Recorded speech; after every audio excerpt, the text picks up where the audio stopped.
Folks, Black Star Network is here. Hold no punches. I'm real revolutionary right now. Support this man, Black Media. He makes sure that our stories are told. Thank you for being the voice of Black America, Roland. Stay black. I love y'all. All momentum we have now, we have to keep this going. The video looks phenomenal. See, there's a difference between Black Star Network and Black-owned media and something like CNN. You can't be Black-owned media and be scared. It's time to be smart. Bring your eyeballs home. You dig?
Today is Wednesday, July 31st, 2024, coming up on Roland Martin Unfiltered, streaming live on the Black Star Network. I'm live here in Chicago at the National Association of Black Journalists Convention, where earlier today, Donald Trump made a total ass out of himself, and frankly, so did NABJ. We'll show you some of the outrageous, insane things that Trump had to say, and we'll talk about how it was beyond a debacle. Shelley Wynter is conservative radio talk show host in Atlanta, supporting Donald Trump. Can't wait to hear what he has to say about how his candidate looked like an absolute idiot in front of this crowd. We're going to break all that down. It is time to bring the funk. I'm Roland Martin Unfiltered on the Black Star Network. Let's go. He's got it. Whatever the miss, he's on it. Whatever it is, he's got the scoop, the fact, the find. And when it breaks, he's right on time and it's rolling. Best believe he's knowing. Putting it down from sports to news to politics. With entertainment just for kicks, he's rolling. It's on go, roll, roll, y'all. It's Roland Martin, yeah. Rolling with Roland now. He's funk, he's fresh, he's real, the best, you know he's Roland Martin now.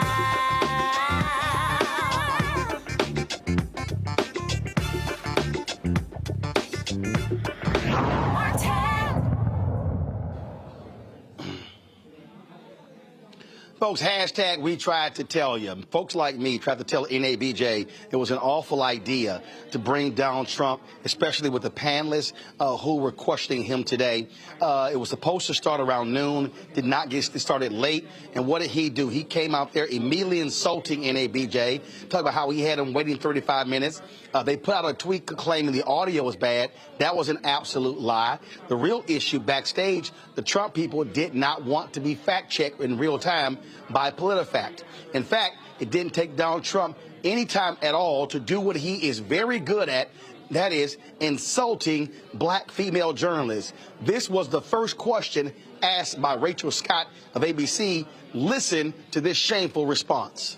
Exactly why you would do something like that. And let me go a step further. I was invited here and I was told my opponent, whether it was Biden. Come back. Okay, first of all, folks, I need the control room. I need her question. I need you to play her question and then hear his answer. Okay? So let me know when y'all have, okay, now y'all got it? Play it. About some of your rivals, from Nikki Haley to former President Barack Obama, saying that they were not born in the United States, which is not true. You have told 4 congresswomen of color who were American citizens to go back to where they came from. You have used words like animal and rabbit to describe black district attorneys. You've attacked black journalists, calling them a loser, saying the questions that they ask are, quote, stupid and racist. You've had dinner with a white supremacist at your Mar-a-Lago resort. So my question, sir, now that you are asking black supporters to vote for you, why should black voters trust you after you have used language like that? Well, first of all, I don't think I've ever been asked a question so in such a horrible manner. First question. You don't even say, hello, how are you? Are you with ABC? Because I think they're a fake news network, a terrible network. And I think it's disgraceful that I came here in good spirit. I love the black population of this country. I've done so much for the black population of this country, including employment, including opportunity zones with Senator Tim Scott of South Carolina, which is one of the greatest programs ever for black workers and black entrepreneurs. I've done so much, and, you know, and I say this, historically black colleges and universities were out of money. They were stone cold broke, and I saved them, and I gave them long-term financing, and nobody else was doing it. I think it's a very rude introduction. I don't know exactly why you would do something like that. And let me go a step further. I was invited here, and I was told my opponent, whether it was Biden or Kamala, I was told my opponent was going to be here. It turned out my opponent isn't here. You invited me under false pretense. And then you said, you can't do it with Zoom. Well, you know, where's Zoom? She's going to do it with Zoom, and she's not coming. And then you were half an hour late. Just so we understand, I have too much respect for you to be late. They couldn't get their equipment working, or something was wrong. Mr. President, I would love if you can answer the question on your rhetoric and why you believe that black voters can trust you with another 4 years. I have been the best president for the black population since Abraham Lincoln. That's my answer. Better than President Johnson, who signed the Voting Rights Act? For you to start off a question and answer period, especially when you're 35 minutes late because you couldn't get your equipment to work, in such a hostile manner, I think it's a disgrace. Let me just ask a follow-up, sir, and then we'll move on to other questions here. Some of your own supporters, including Republicans on Capitol Hill, have labeled Vice President Kamala Harris, who is the first black and Asian American woman to serve as vice president and be on a major party ticket, as a DEI hire. Is that acceptable language to you? And will you tell those Republicans and those supporters to stop it? How do you define DEI? Go ahead. How do you define diversity, equity, inclusion? Okay, yeah, go ahead. Is that what your definition? Give me a definition then. Would you give me a definition DEI. of that? Give me a definition. Sir, I'm asking you a question, a very direct question. Define it for me, if you would. I just defined it, sir. Do you believe that Vice President Kamala Harris is only on the ticket because she is a black woman? Well, I can say no. I think it's maybe a little bit different. So I've known her a long time indirectly, not directly very much, and she was always of Indian heritage, and she was only promoting Indian heritage. I didn't know she was black until a number of years ago when she happened to turn black, and now she wants to be known as black.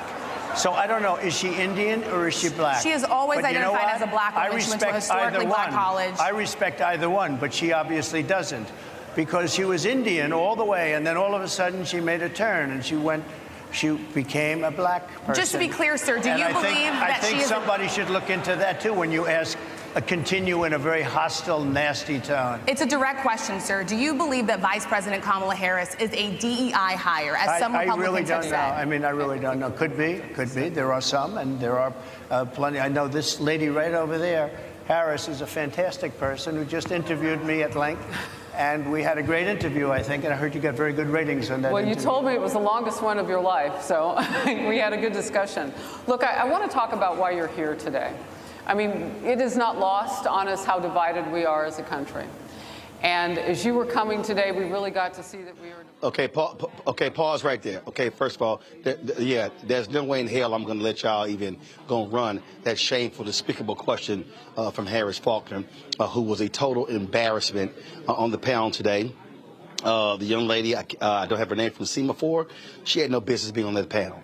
The only person on that panel, the three people asking questions, who brought credibility, who brought toughness, and who was trying to hold Donald Trump accountable was Rachel Scott from ABC News. I saw Lindsay Davis in the hallway before I came out here, and I told Lindsay, I'm going to personally tell Rachel that she was absolutely amazing. The other two were useless. Their questions were ridiculous. You did not hear questions specifically pertaining to African Americans. I don't know what the hell Harris Faulkner was talking about. Oh, tell us about why you picked J.D. Vance. And Donald Trump sits there and then gives us a whole damn rundown of his resume. But that was a complete waste of our time. It was a debacle. And also, even how the format was set up, had them sitting in these plush chairs. No, it should have had his ass standing at a podium, them at a table, drilling him with questions. Also, NABJ said, oh, we're going to have real-time fact-checking. Not on stage. So what the hell was that about? There was absolutely nothing about this so-called discussion that was worthy to be held here. Nothing.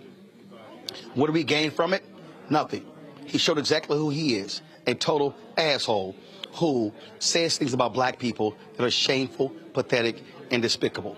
Donald Trump showed us exactly who he was. But NABJ embarrassed themselves when it came to the ground rules that were taking place. Well, they established it. It was not a strong panel other than Rachel Scott. How the format made no sense whatsoever. And let me tell you something right here. The moment Donald Trump insulted Rachel Scott, somebody in leadership of NABJ should have stood up and said, wait a minute. You have consistently insulted black female journalists, including April Ryan, including Yamiche Alcindor, who was sitting there on the second row there. You are not going to do that. We're going to have a respectful conversation, but you are not going to be insulting our members. And nobody did that. They allowed those three sisters to sit up there defenseless against the constant barrage of attacks from Donald Trump, calling ABC News fake news. That's why he also shouldn't have been invited, because that's what he does, talking about fake news. This man has had a war against media because he cannot stand being fact-checked. He cannot stand being held accountable. And so what you heard was him repeatedly, over and over and over and over and over again, lie in that session today. Okay? There was no false pretenses. It wasn't, oh, if she comes, you come. That was never the case, and he knows it. So he lied about that. Now, I was told that the audio company, that when he got there, they said audio went out. I don't know what the hell this, Encore, I don't know what the hell that company was about. I don't know what the hell they were doing, because guess what? We were sitting in there. You can hear the voice of God person, announcer. You can hear the music playing. So that made no sense whatsoever. And so he tried to sit here and try to portray black people as being, color folk, color time, being late. That's what he actually tried to do. And so it made no sense whatsoever. NABJ made us look weak. People all around the country and the world are talking about this here. Very few people are defending what actually took place.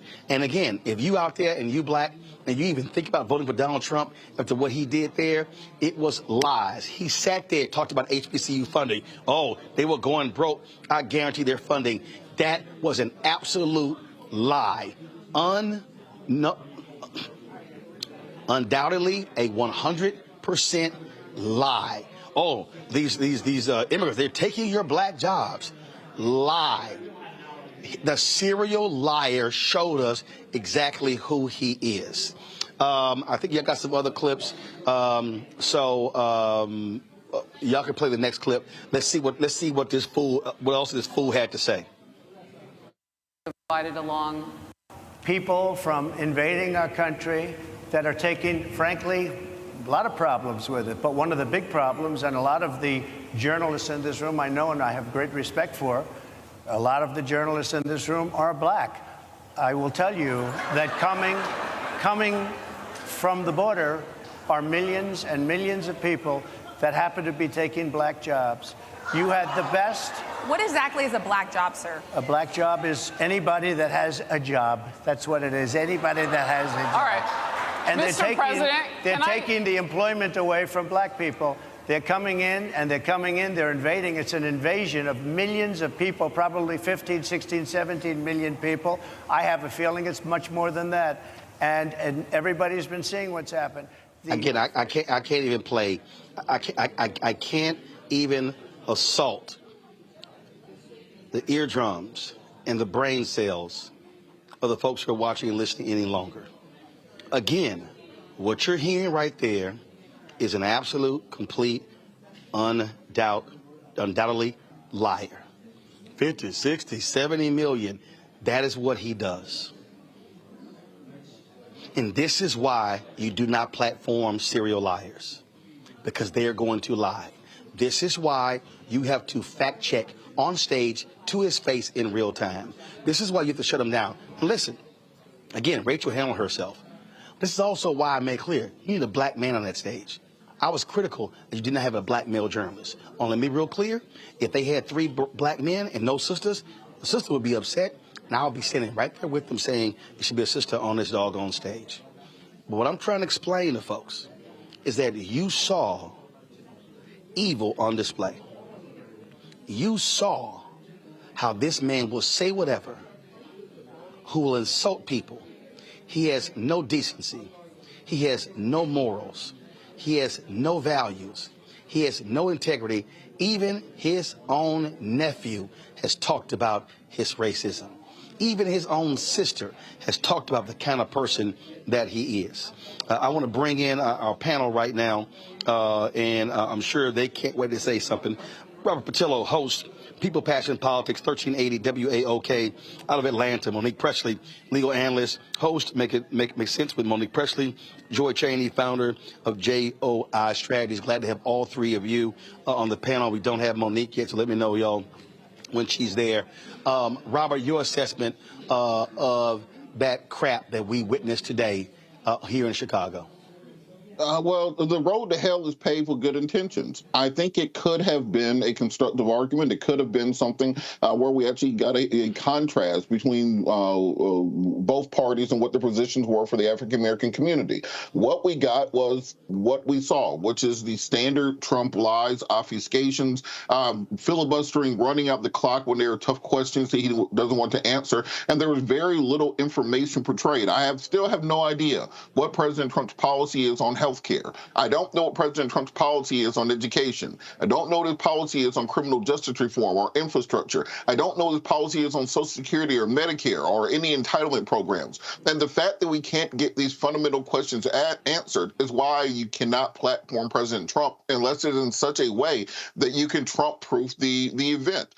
Think about the rules that President Biden had to put in place just to try to contain Trump during the first debate. The saying that you have to have a timer, saying that you have to turn off his microphone, that you have to be able to fact check him in real time. These are things that you have to do because otherwise you see what he is a master at turning this into a 1990s Howard Stern radio interview, changing the topic and running out the clock because he understands he does not have to and does not have any intention to actually answering big questions. But from the Trump side of things, this was an opportunity for him to really portray what should attract African Americans to his campaign. We've seen a recent polling that even with the switch to Kamala Harris, that Kamala Harris is getting about 70% black votes in the recent CNN poll compared to over 90% that President Biden got in 2020. As he introduces herself to the country, does more rallies that she did in Atlanta yesterday, that will continue to increase. But this was President Trump's opportunity to really portray to the African-American community nationwide that he is going to need to carry states like Georgia, North Carolina, and Pennsylvania, Michigan, Wisconsin, Minnesota. He's going to need the black vote to help push him over the line there. He made no progress in actually saying what his policies will be for those communities and how electing him again will not take us back to a place where many African Americans were uncomfortable at in 2020 and in the first term of his administration. He did nothing to dissuade the concerns people have about Project 2025, which very much aims to overturning every piece of progress we made during the civil rights movement in the 1960s until today. So I think it was overall a failed event, but I do hope that there will be other opportunities in the next 100 days for President Trump to address the African-American community, present his record, and actually answer the hard questions. It just can't be thrown together in a couple days. It can't be in that type of format, as you said. You have to Trump-proof it, but I think we do need to hear his answer to what he means and what he intends to do for the black community. But he's not going to answer those questions, Joy. We know exactly what the hell's going on here. And so what his whole job there was to filibuster. He just ran roughshod over every single question. When they tried to push, when they tried to push back, and really, really it was Rachel who was the only one who was really trying to push back. Harris, I don't know what the hell she was doing. And so it really was an abomination. Is Joy there? Joy's up there. Let's go to Monique. Yeah, listen, it's not normal time. Okay, Joy, go right ahead. Can you hear me? Donald Trump isn't normal. Yep, go right ahead. And I think I can hear you, but I don't. Can you hear me? We hear you. Go ahead. Joy, right. We can hear you. Go ahead. Donald Trump is not normal. He is just a complete aberration. He is not someone that you can say, I'm going to have this guy on. He's going to share his policies. He's going to move forward. It's not that. And I think all of our groups, including some of the groups that I advise, we learned a lot today. You cannot simply have him on. Robert is absolutely right.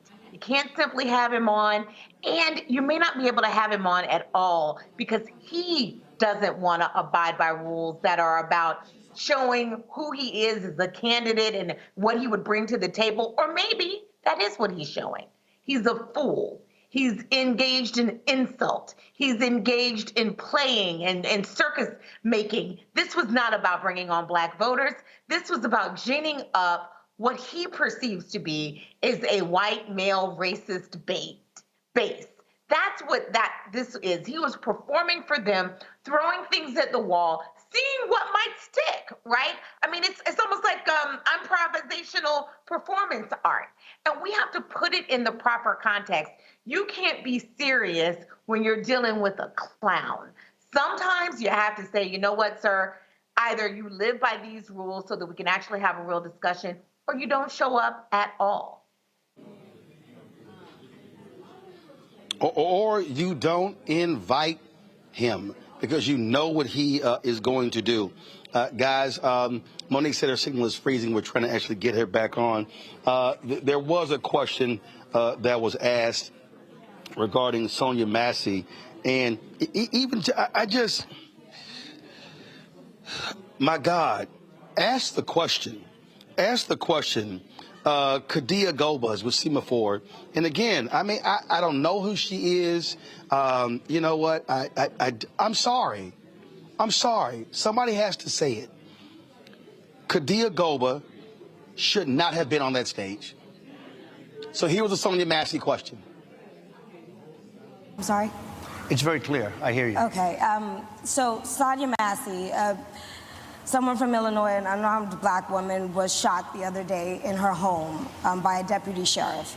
The deputy has since been charged with murder. You said police would get immunity from prosecution if you win. Why should someone like that officer have immunity, in your opinion? Immunity?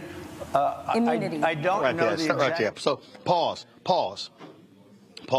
Okay, so here's why I was ticked off by listening to that. First of all, Sonia Massey, unarmed woman, in her home, she shot. No, she was shot and killed. She was shot in the face by the officer as she was boiling a pot of hot water. She says, I rebuke you in the name of Jesus. Then he shot and killed.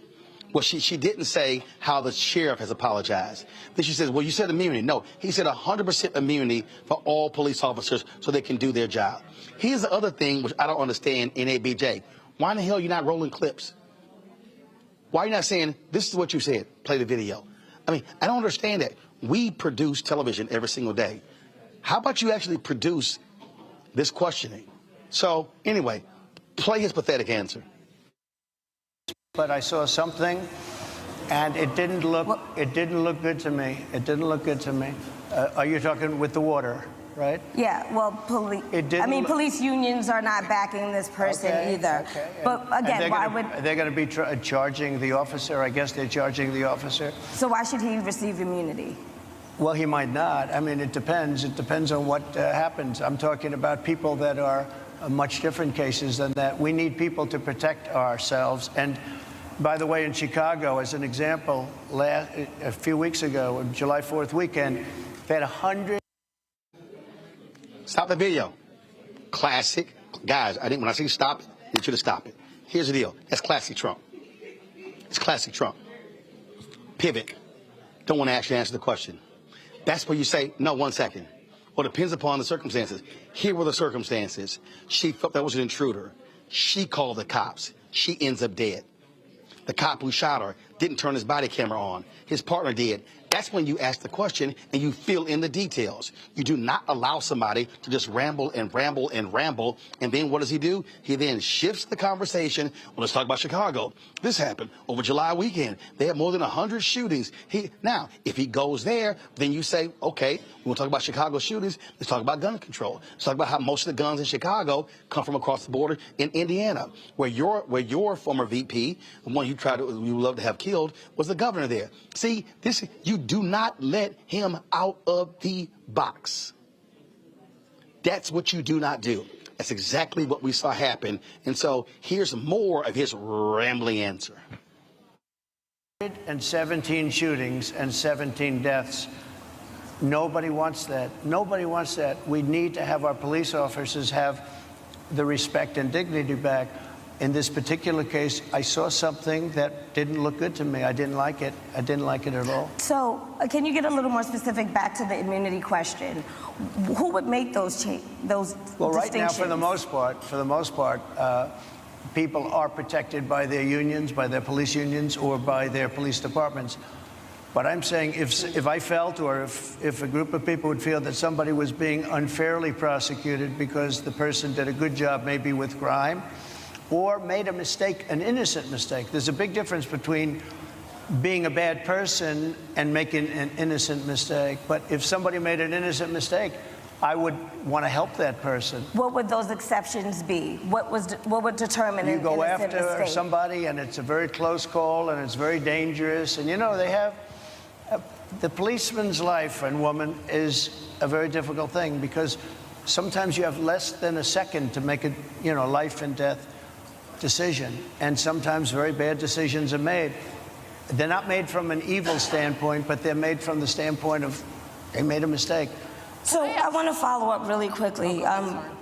You know, I find it interesting because you do talk about reining in prosecutors, especially when it comes to prosecutors that are prosecuting you.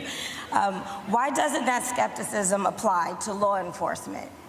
Well, I've been prosecuted because I'm a political opponent of... Right there.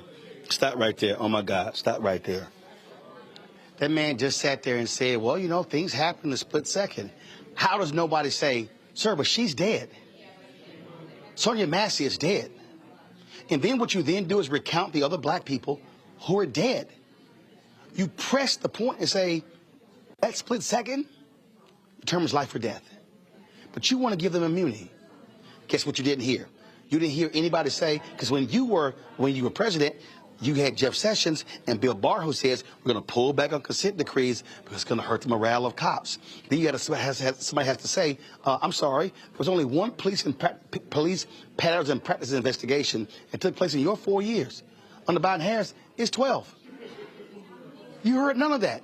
You heard none of the pressing. They allowed this man to ramble. And I swear, Monique, if we were in a courtroom, somebody would object and the judge would turn to the witness and say, I need you to answer the question. Yes, but that wouldn't have worked here either. I think the point, though I understand that better journalists could have done a better job, and I agree with you, hats off to Rachel Scott for doing a yeoman's job today. And then there, you know, the young woman in the middle was inexperienced, and perhaps they selected her to represent in that manner. And then there's Harris. But he was going to lie no matter how much he was pressed. The only issue really is whether the journalist who is speaking spoke with more facts or not. The bigger issue for me is it shouldn't have happened. It was inappropriate. It was not the right forum. It was bad decision-making on the part of the organization to bring the rapist into the house, invited to sit at the table to rape us again. And that's what it looked like to me. That was my experience and that of so many others who have been speaking with about it. That's not the way we should run our households. NABJ is not a media outlet. And so what was done could have been done if these journalists wanted to interview this man and let him lie kind of on their own time, their own dime, not at the convention, then it's their obligation to try to get answers out of him. But I don't think that it would have mattered. I think that any good journalist would still be stuck with the first question because he was never going to answer. Well, a person won't answer if you allow them to just ramble and go on and on and on. And that to me, where I'm sitting there in the front row. So just so y'all know, when y'all heard Trump reference, some guy up here, he was talking about me. Because yes, I was literally saying that's a lie. That's a lie.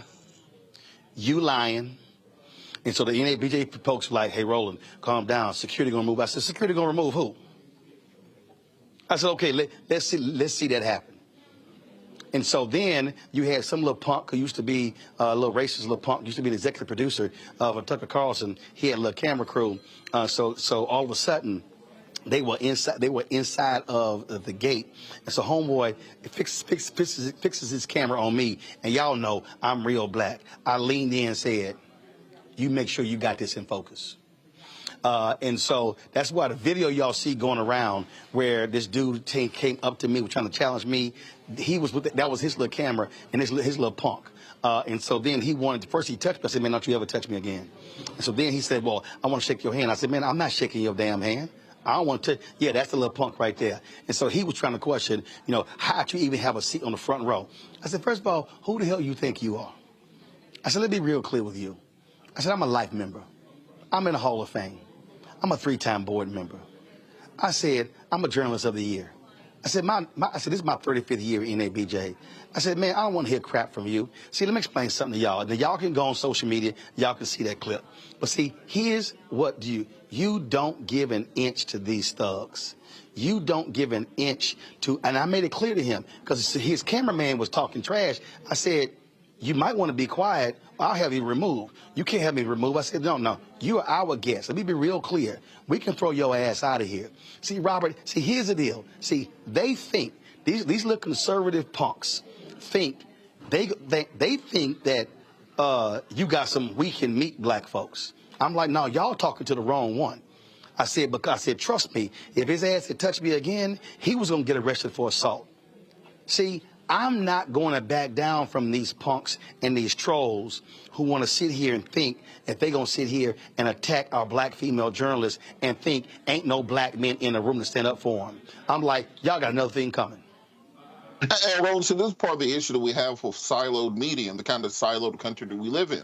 There's an entire portion of this country that if all you consume is conservative talk radio, conservative bloggers, conservative podcasts, conservative news media, you go to Trump rallies and those sorts of things, they legitimately believe that like a third of that room were going to be pro-Trump supporters. They legitimately believe that after Trump's mugshot and almost assassination, and you have Amber Rose at the conference, and you got 50 Cent playing, they really thought that there was like a groundswell of support and love that Donald Trump was going to walk into. And they also, because they don't have any black friends and they don't consume anything black that is not filtered through a whitewashed filter, they think that all the black folks they encounter are going to be, Tim Scott and Aaron Donald. That as soon as you say something to them, you're going to, I guess they thought you're going to pull out a banjo or something and start singing the blues to them. But that's just, when you have that portion of America that views things in that nature, it becomes almost impossible to have policy-related discussions. And this is what has happened to our political system, where there's no discussion about actual political issues that are going to be impacting us. I would have loved to hear one of the journalists say, have President Trump's first response to Israel carrying out an assassination on foreign soil that may implicate the U.S. and us moving our Navy into that area. I think that's a question that needs to be answered from not just a local and a black community question, but from the international community question. And when our entire politics devolves into this kind of gotcha, he said, she said, tabloid sort of internet troll form of politics, where you have these weird incels like Charlie Kirk and the Talking Point USA people who are more interested in owning the libs than actually doing anything. It is not a way that you choose a president. It's not a way that you run a country. It's a dangerous precedent to set, because our enemies are watching, both domestically and abroad. And when they see this form of chaos, they see an opportunity to strike. And I think it's important to understand this should not have happened in this way. You do not invite a tiger to dinner. You do not have a question and answer with Trump that you're not ready for. And I quite frankly think the first question should be, Donald Trump, you are a rapist. So can you explain to us why the women of this country should vote for you as a rapist? The 27 women have accused you of sexual assault. What would you say to female voters to calm them as to why you, as a rapist and someone accused of sexual assault, should be here? There are a lot harder questions that could have been asked, but I think that when you have a situation with Trump, it doesn't matter what the question is because he's not going to answer. So you have to put everything into the question almost like a cross-examination, and you have to box it in where only he can answer yes or no. Yeah, and so versus sitting here just ramble, which is what he does because he's real good at it. All right, y'all. Shelley Wynter, conservative talk show host out of Atlanta. He joins us right now. Shelley, your boy looked like a damn fool embarrassing himself. Oh, Kamala Harris, when did she become black? When I met her, she was Indian. And then he starts off immediately insulting Rachel Scott of ABC, who was literally repeating back to him words, his own words. And so do you defend Donald Trump's actions today in Chicago? Well, first of all, it's a pleasure being on here. I appreciate the invitation. But look at how you started the question.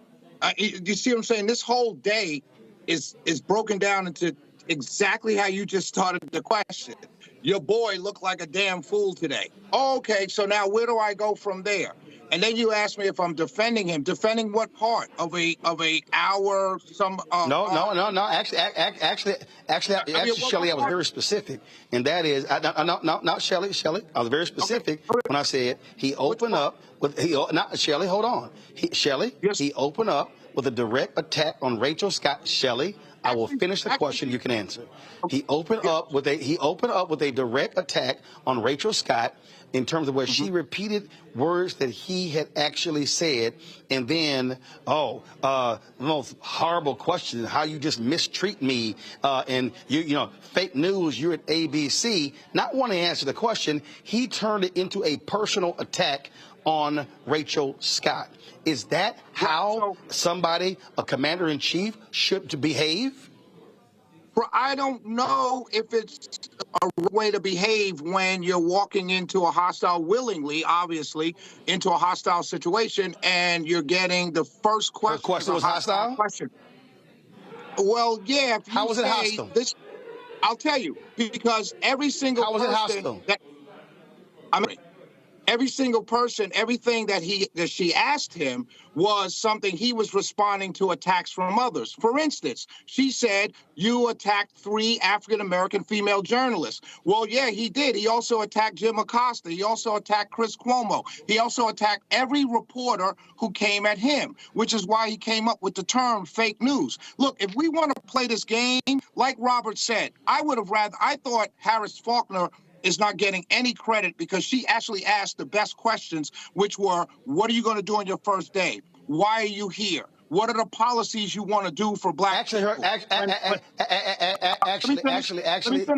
her questions were trash. Actually, her questions were trash.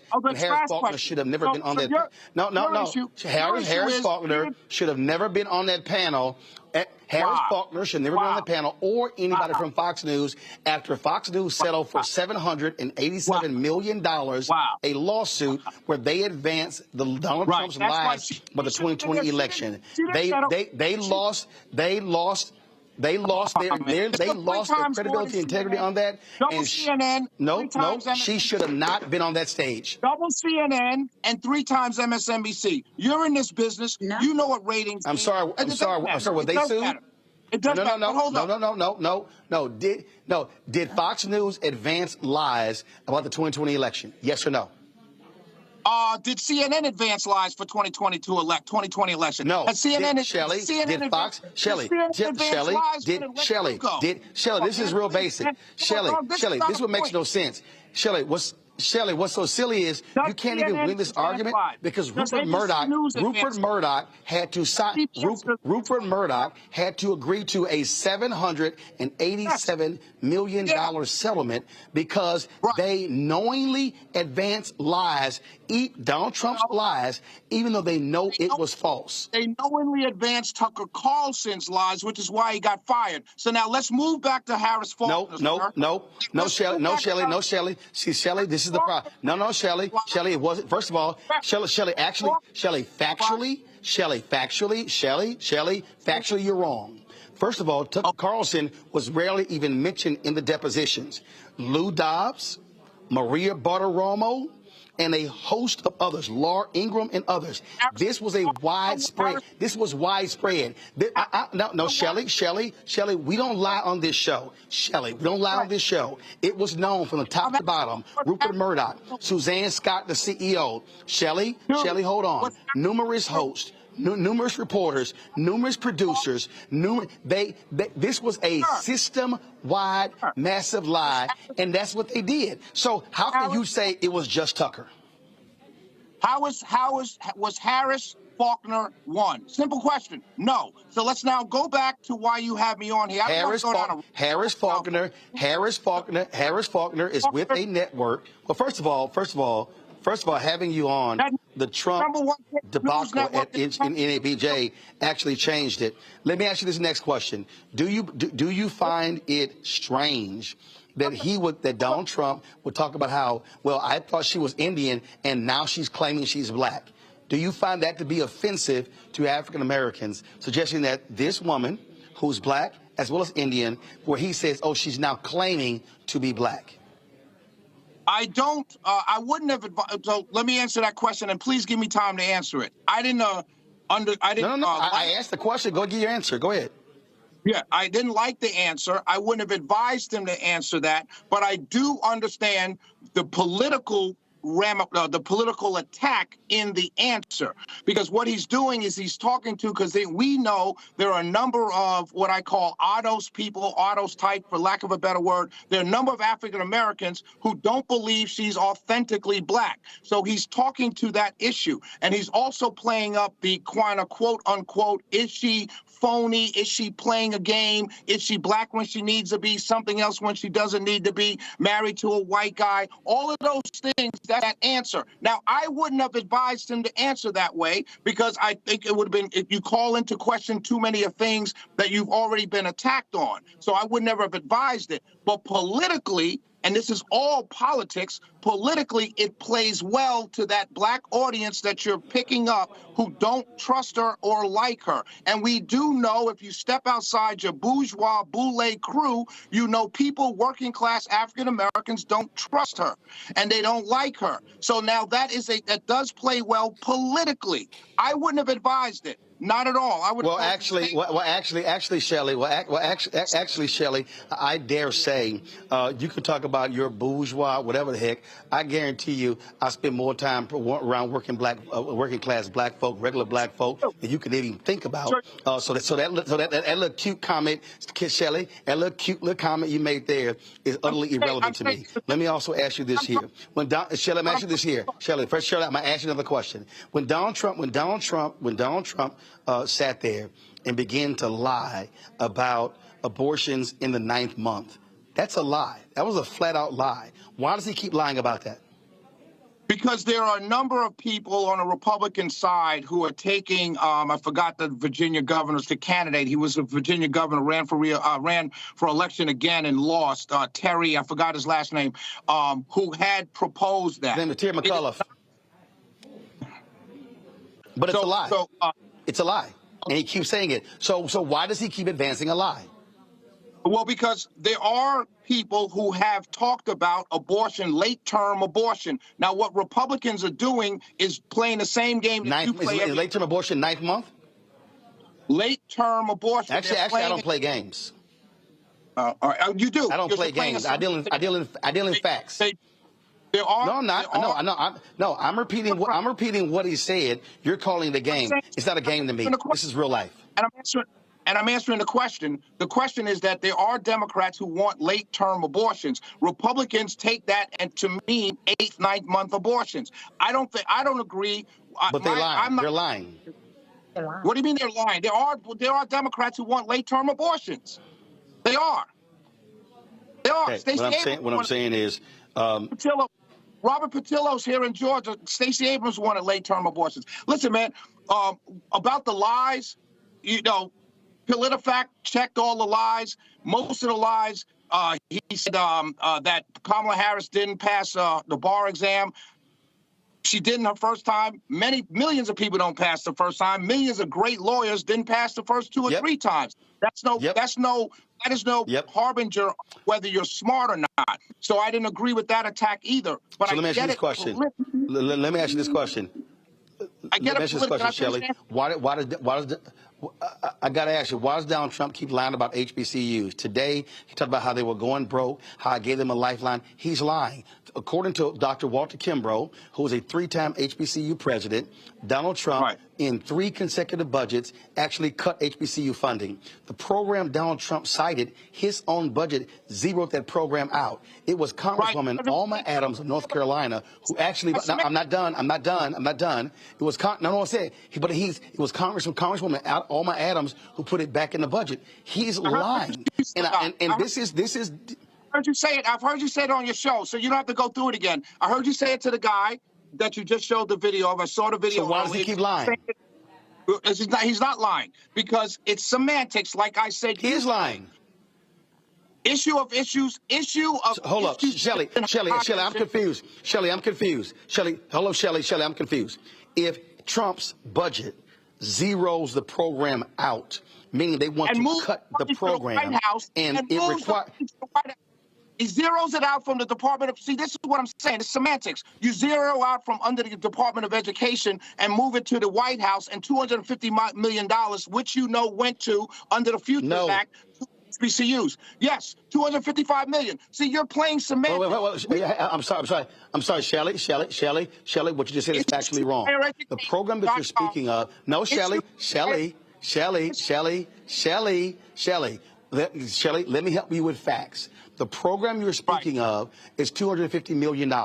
Only $90 million of that went to HBCUs. The other $160 million went to Hispanic serving institutions. So he's even lying about the number. Right. So listen, so you said he zeroed it out. So let's go back to that. So now let me finish answering your question, because that $90 million ain't zeroing it out. So let me answer your question. So there's the semantics. Issuesofhighereducation.com. They talked about this, and anybody can Google it listening to me right now, and you'll see the HBCU presidents all said that Donald Trump was good. There was a yes and a no. He was good, and there was some areas where he's taking credit for things that were bipartisan. My answer to that is, well, doesn't every politician take credit for the work of what they sign? Presidents take credit for what they sign into office. Every congressman that voted on the Futures Act, bipartisan, Republican and Democrat, to their constituents and said, I got through the Futures Act. Everyone does it. That's politics. But you said he zeroed it out. So in your world, Shelley, in your world, Shelley, Ronald Reagan could take credit for signing the bill to make Dr. Martin Luther King's birthday a national holiday, even though he opposed it the entire time. But because he signed it, he's going to take credit. Here's the bottom line. Under Biden-Harris, HBCUs have received more money than they ever. I'm not done. Under Biden-Harris, HBCUs have received more money than they ever have in American history. What Donald Trump is saying is a lie. Donald Trump did not provide. He did not provide a guaranteed lifeline to HBCUs. He did not. He's talking about a program that was $250 million, and they provided billions. Come on, Doc. So by Jerron Case is the man you should go to and ask him what Joe. Hey, Shelley, I've talked to Jerron, and guess what? The fact of the matter is this here: if you had to compare Trump, Pence, Biden, Harris, it's not even comparison who has helped HBCUs more. Here's the last question I have for you, and here's the last question I have for you, and I really hope you can answer this question. Before Trump left the White House, we had to be forced out, I sent an email to the White House saying, I need y'all to provide the data of what has been the impact on empowerment zones. No one has presented that. I had a black pastor from Baltimore who was with Trump and with the announcement. 6 months, hold up, Shelley, I'm gonna let you answer it. 6 months later, that brother came on my show and he said, this has been a failure. Here's the question I have for you. Where is the data that shows the amount of money invested from empowerment zones, how many black people started businesses or got... Oh, what happened? What happened? Oh, man. What happened? No problem. All right, Shelley, so Roland had a couple technical difficulties. The question he was asking was about the actual impact of these opportunities that have been achieved. So go ahead. Yeah, go ahead real quick. Just what is the impact of those opportunities we have to hop on? So the data, I've been looking for the data as well, Robert, and I'll be totally honest with you. I can't find the data either, and I don't think many people can. One of the problems that I think exists is that opportunity zones came along, I think the second latter part of the second or into the third year of Donald Trump's term. And I think it was not well promoted. I think there were a lot of attacks on it from the press, from the media, from Democrats, and I think that's where it got lost. But I've been asking the same question. The program is there, but I can't find out, many of us can't find out how to get in touch with it. We have people in Atlanta who worked on it. I remember there was a meeting, Coca-Cola, I believe, where a bunch of black businessmen came. They heard a presentation about it. They heard about different areas like Campbellton Road that was going to be under that opportunity zone process. So I have the same question, to be quite honest with you. But the program exists. Now, how effective has it been? I don't know. But I can name hundreds of programs that have been implemented by government that don't work or we don't have any data on. But Shelley, but here's my whole deal, Shelley. When somebody comes in front of me and touts a program, how great it's been for black people, here's the deal, though. I want to see the data. Now, if the program is as great as they are describing, I will say it, but there's no data to back up the assertion.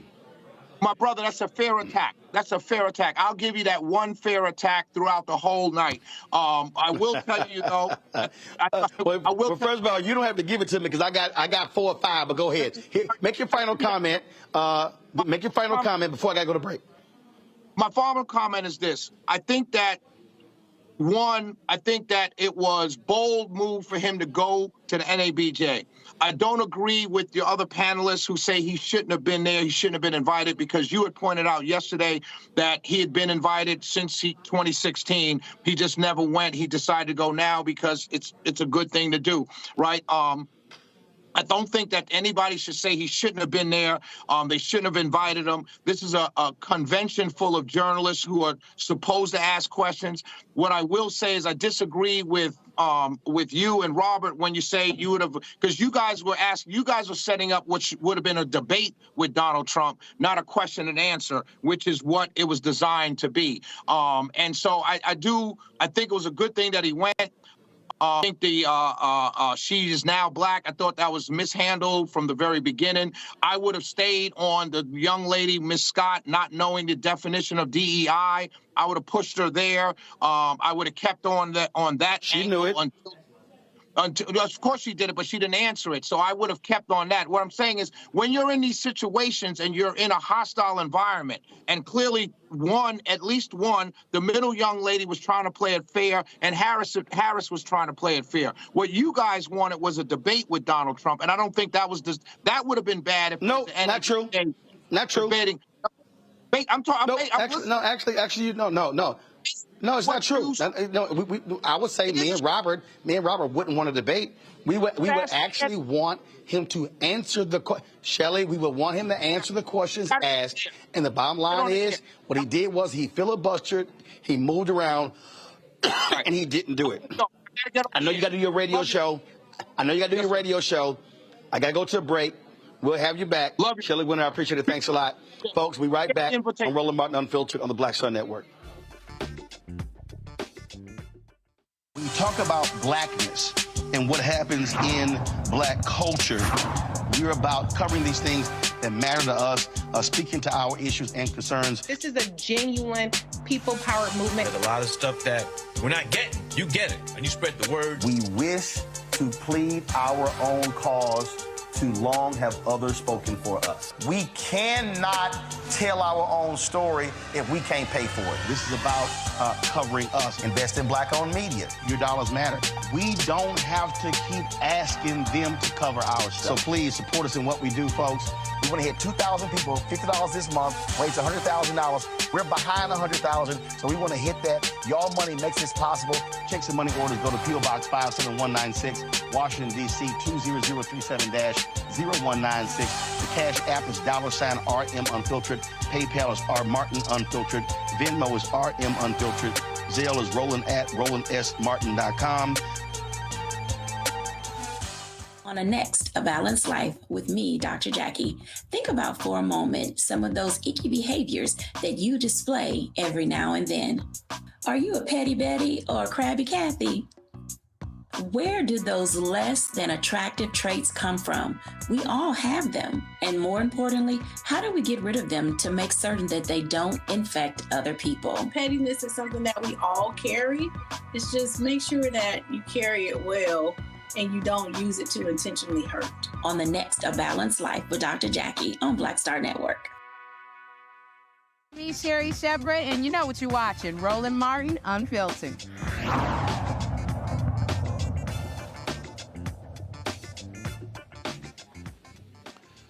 Well, of course, we had lots of reaction from today. Karine Jean-Pierre, White House press secretary, had this to say from the podium after the debacle, the Donald Trump debacle at NABJ in Chicago.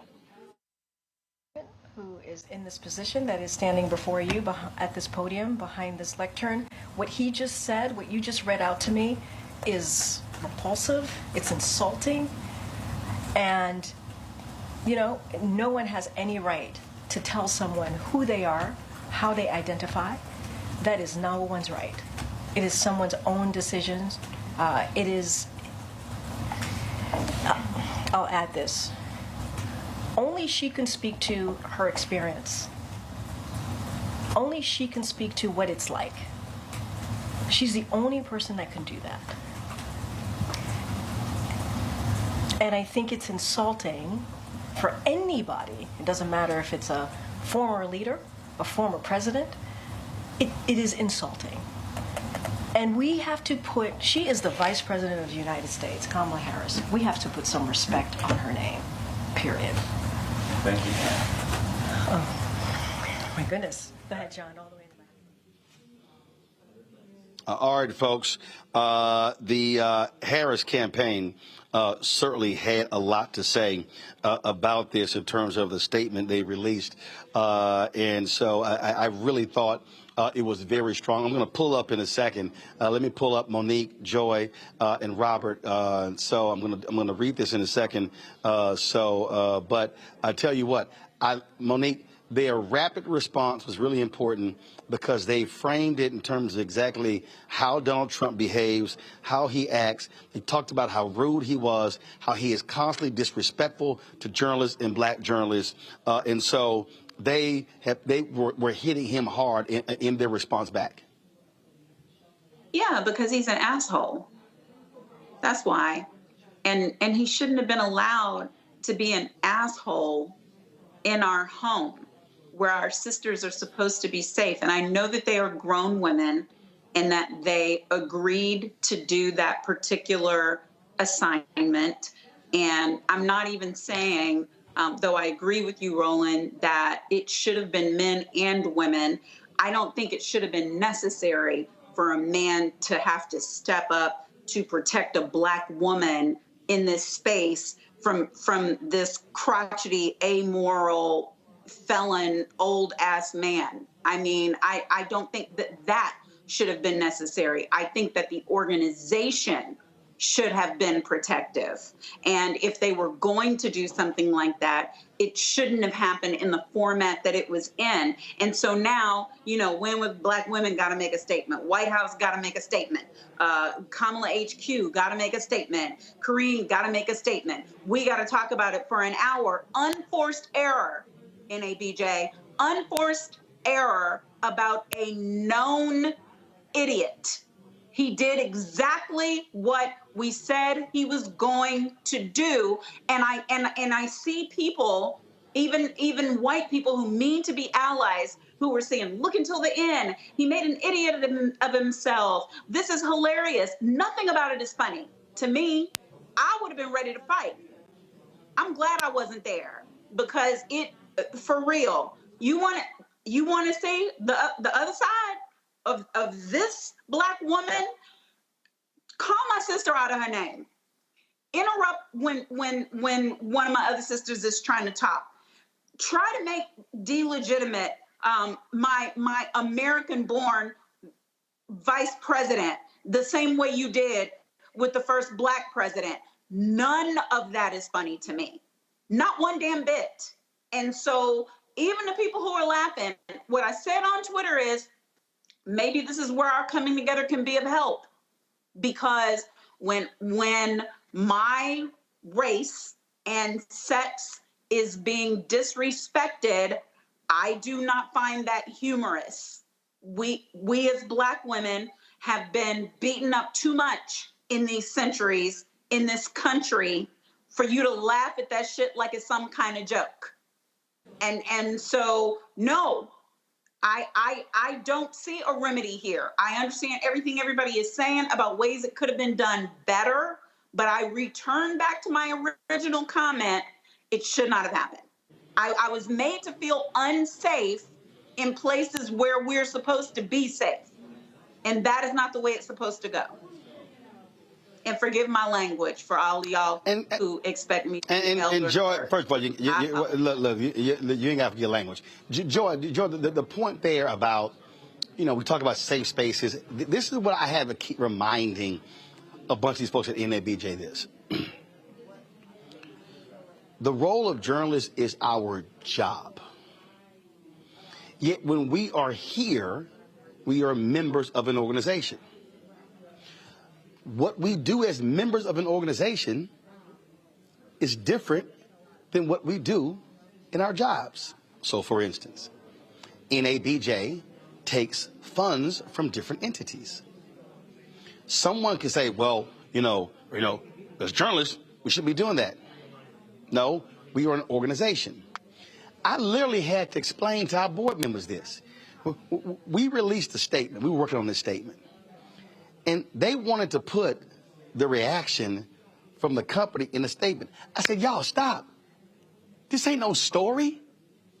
This is a statement. So the problem is, sometimes we have folk in NABJ who are trying to act like all decisions you make, you're making as that of a journalist. Yet when I was on the board of NABJ, I was operating as an officer. In fact, so my voting can't be based upon how I personally benefit. It's how we gave a thumbs down award to CNN, MSNBC, and all the networks for not hiring a single Black show host. The board had to vote. So people came to me and they said, Roland, you shouldn't vote on this because you're one of the folks in line to get a show on CNN. And I said, when I spoke to the board, I said, when I chose to run for the office, I chose to represent the interest of NABJ and its members. I cannot make a vote sitting on the, and in fact, we had one person, I saw her earlier. She got mad at me. How dare you vote against your company? I told her ass, I said, when I'm sitting in this room, I ain't sitting here with CNN. I'm not sitting in here with TV One. I'm sitting here for NABJ. And I said, I have to vote how I believe in the best interest of our organization, not my personal interests. And that's the mistake I told a bunch of people that today. That when we control who we invited in. We controlled the conversation. He doesn't get to dictate to us by saying, well, I'm a public figure, you're a journalist. No, here we are members of NABJ. That is separate from what our daily jobs are. Facts. I think that is something that's called integrity and understanding what your role is. Many of us are part of Greek letter organizations, and if you've ever brought in people, you know there are family members of yours that you love you would never invite in. Why? Because you have a different responsibility when you're in the org. NABJ should have been thinking about themselves as an organization who gave their platform to a clown to perform for his base. And that was not a good use of NABJ's time. But then once they decided to have him, they had him, let's move on. Once they had him on there, they should have been prepared to have him on there and should have been prepared to make him focus on the facts and the public policy and the things that would help people make a decision about whether he's right for the country if they were having him on. But now let's go to Donald Trump, because all is not lost. And I love that that's what the Harris campaign made clearer today. This is who he is. He has reminded us yet again who he is. He does not care about Black people. We are but a means to an end to actually inspire crazy white people. That's who he's really trying to target. So we've got to make a choice. If you are a Black person, like our former guest on the show, who's looking at him, this is not someone who cares about you. He is making a fool of you.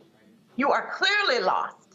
This is not someone who wants to see you do well. This is someone who is using you as a tool to try to gain votes from people who do not value or respect you. So Donald Trump has reminded us again, much like when he did his speech at the convention, of who he is. So, while I agree it's not funny, although I did laugh, because I think that his outbursts and his acting and the fact that he has to be so performative is to try to inspire his base, which is very demoralized right now because they see Democrats being so energized. And it's a sign that their internal polling is telling them something else, that they need to be desperate. So in some respects, I laugh because I understand politics and I understand what this is about. But you're right, it was insulting and it was offensive, and it's a reminder of how far we have to go. But when you have Donald Trump on, it's something you have to expect. There is no safe space with him. If you have him, you know what, you have to be prepared for it. And they were not today. Yeah. Robert, I want to read, this is the statement the Harris for President campaign release. It says, statement on Donald Trump showing exactly who he is at NABJ. The hostility Donald Trump showed on the stage today is the same hostility he has shown throughout his life, throughout his term in office, and throughout his campaign for president as he seeks to regain power and inflict his harmful Project 2025 agenda on the American people. Trump lobbed personal attacks and insults at Black journalists the same way he did throughout his presidency, while he failed Black families and left the entire country digging out of the ditch he left us in. Donald Trump has already proven he cannot unite America, so he attempts to divide us. Today's tirade is simply a taste of the chaos and division that has been a hallmark of Trump's MAGA rallies this entire campaign. It's also exactly what the American people will see from across the debate stage as Vice President Harris offers a vision of opportunity and freedom for all Americans. All Donald Trump needs to do is stop playing games and actually show up to the debate on September 10th. Thoughts? Oh, what a difference 2 weeks can make in American politics. As they say, a day is a year in politics. And this time about 2 weeks ago, President Trump was riding high.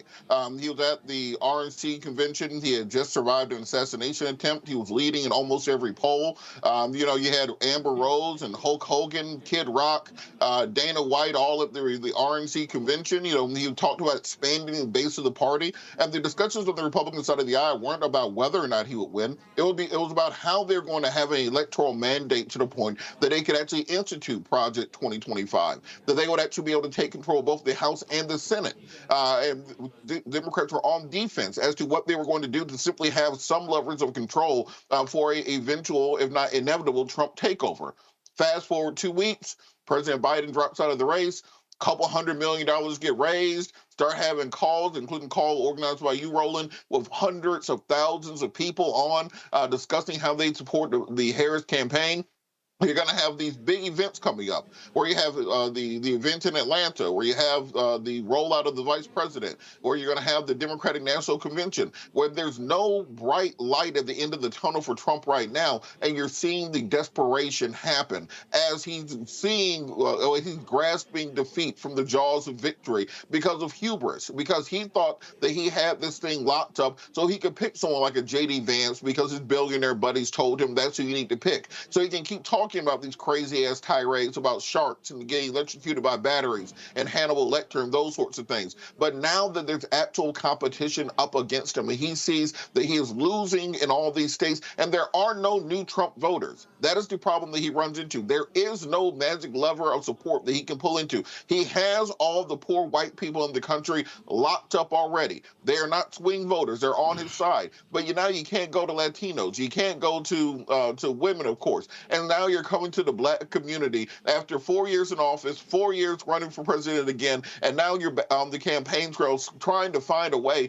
to ease your way in, and you watched enough to say, well, maybe a couple of them will take me in, and you're realizing that that door is closed also. And the question then becomes from the Trump campaign, where do you pick up more momentum? Where do you pick up new voters? And I don't think there's anywhere. And what you saw from Trump today was a realization that he really may lose this race, that there are no more doors open that he can pick.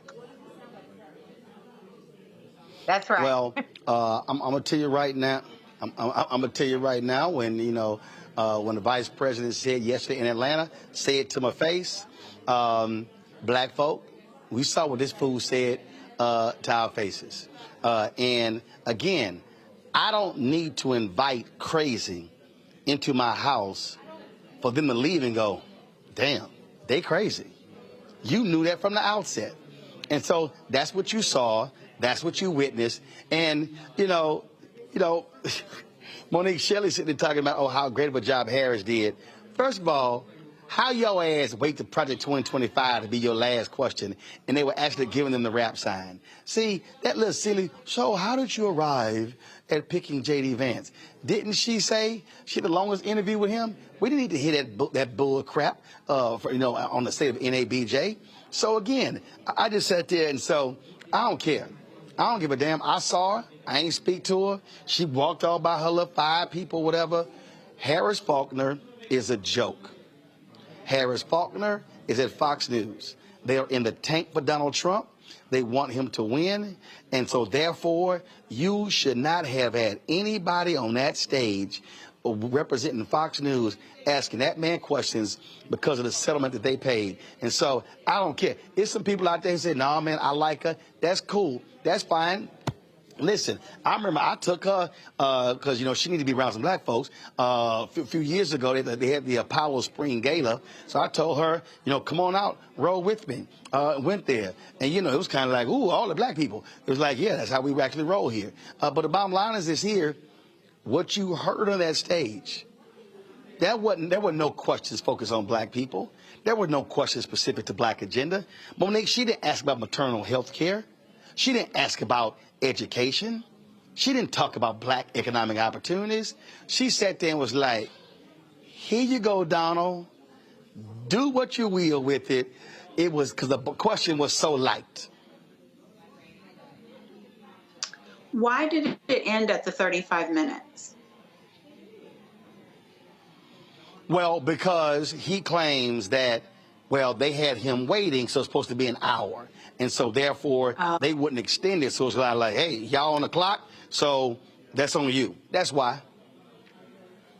But I was told the real deal, I was told that was the excuse. The Trump folk did not want PolitiFact checking them in real time, but here was the problem. NABJ was doing it on damn Twitter. No, hell no. You need to have their ass on stage with a microphone, and when he finished, say, any lies told? Yes, this. See, you got to check in real time. That's why when Shelley sat there and said something wrong, no, Shelley, you're wrong. I'm fact-checking you right here. I ain't going to come back in 15, 20, 30 minutes. No, you're going to fact-check his ass on the spot.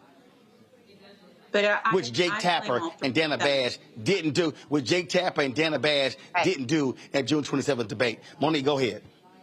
Yeah, that wasn't a debate. I said that on your show on the night of. I just keep saying it. No debate happened. But I think everyone who's on the stage holds responsibility for Project 2025 not being at the front of their presentations, because, I mean, especially in light of what's his name stepping down yesterday and the Trump campaign acting like they're responsible for that and completely disavowing any connection to Project 2025. And we know that that is all fabrication. And so, I mean, that was, again, just another failed opportunity in a circumstance that shouldn't have been happening in the first place. I don't know what else to say about it. I mean, listen to this trash tweet. Hey, y'all go to Ben Carson. Robert, listen to this trash tweet. No, I'm sorry, Joe, I'm going to go to you then, Robert. Ben Carson, I commend my friend Donald Trump for going into a hostile environment at NABJ today and answering tough questions. What time does VP Harris get to Chicago? That's right. She didn't show up because most of the journalists in that room already do her bidding for her. Ben Carson, you can kiss my ass. Ben Carson is so sad. And yeah, Ben Carson is sad. I don't want to spend any additional time on him. I don't know, how do we find these black people? They are broken. But with respect to NABJ, again, I actually thought it was fine to have someone from Fox News on, but her fellow journalists should have been able to counter her. That is what I didn't understand. They did not seem to have everyone on there at the level of a Donald Trump. He is a performer, so you have to be ready with a little performance art as well. What Roland is talking about is also saying, if you had a fact checker on that stage, that engages, that meets him where he is. If you are not willing to do that, then you should not have him. They were woefully unprepared for this moment. And, you can have someone from Fox News. You can. But you have to have someone who is willing to ask the questions, and you have to talk to her. Hey, are you willing to do this work? And I'm glad you mentioned CNN. We're putting a lot of emphasis on NABJ, but the fact of the matter is, news media outlets, with the exception of this one, don't handle Donald Trump right, because we keep trying to treat him like he is a normal candidate for office. He is not. He is a freak. He is a performer. He is a clown, and he is an expert. Nothing that he did was just random rambling. He's doing it because he's testing out new material. And if we're going to have him on, we have to be ready for it. I'll say it again. We were not ready for it. And for future organizations, think about it. If you are not ready to take him on head to head, it won't matter that you were respectable or whatnot. That's not the game here. Do not let him use your house to disrespect you and all your people in it. You are under no obligation to do that. And we have to grow up and understand what time we are in right now. This is serious business. Donald Trump is trying to undermine our democracy. Oh, absolutely. And again, though, Robert, when you are dealing with crazy, you know what you're dealing with. You know what you're dealing with. You know you're dealing with sheer stupidity. And so that's what you're dealing with. At one point, when he kept complaining he couldn't hear Harris, and he was like, you're sitting right next to me. Yeah, I can hear you just fine. Oh, just sort of just waved at her. And yeah, it was perfect. Rachel was getting underneath his skin. And that right there, Robert, is the point. Well, the way you have to get Robert, hold on, Robert. You have to get under his skin. You have to challenge him. He was angry because she came out the gate locked and loaded. Well, I find it interesting. Much as Republicans talk about DEI as being a bad thing, Donald Trump brought his own DEI moderator. The only reason Harris Faulkner was there because that's the only black woman he knows. And so you have all this conversation about, well, we have to have a meritocracy. We need the most qualified. You know, one conservative black woman journalist. You knew you were going to a black event, and you did Rolodex. Hey, can I get my own DEI moderator there? Not based on qualifications, not based on merit, but based on, well, she's a black woman, and if I have a blonde-haired, blue-eyed girl here answer me questions, I'm gonna look crazy. Look, in reality, this is where kind of law and media merge, and Monique can talk about this also, that you have to treat these interviews, as I said, like a cross-examination. And as Roland said, you need to have the clips queued up and sync to the questions you're asking. So you say, so Rachel asked a question. It is a direct question, a yes or no answer. He tries to obfuscate. There's a big-ass screen above my head. We play him just saying that. Now answer the question to what we just played. Like as Roland said, you have to treat it that way because we are now a decade in to Trumpism. I think people forget that from time to time.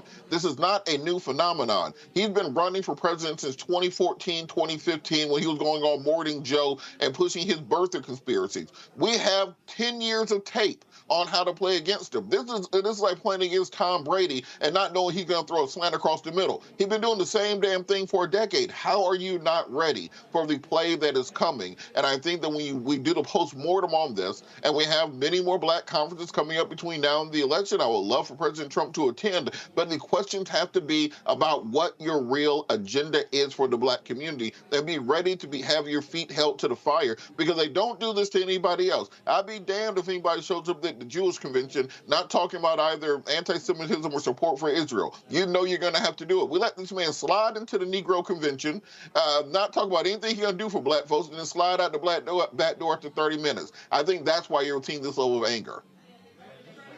And Roland, can I add something to what Robert said? Go ahead. Yeah, go ahead. No, I want to agree with Robert just vociferously, but also add, this is where I think that the professional organizations really should be working together.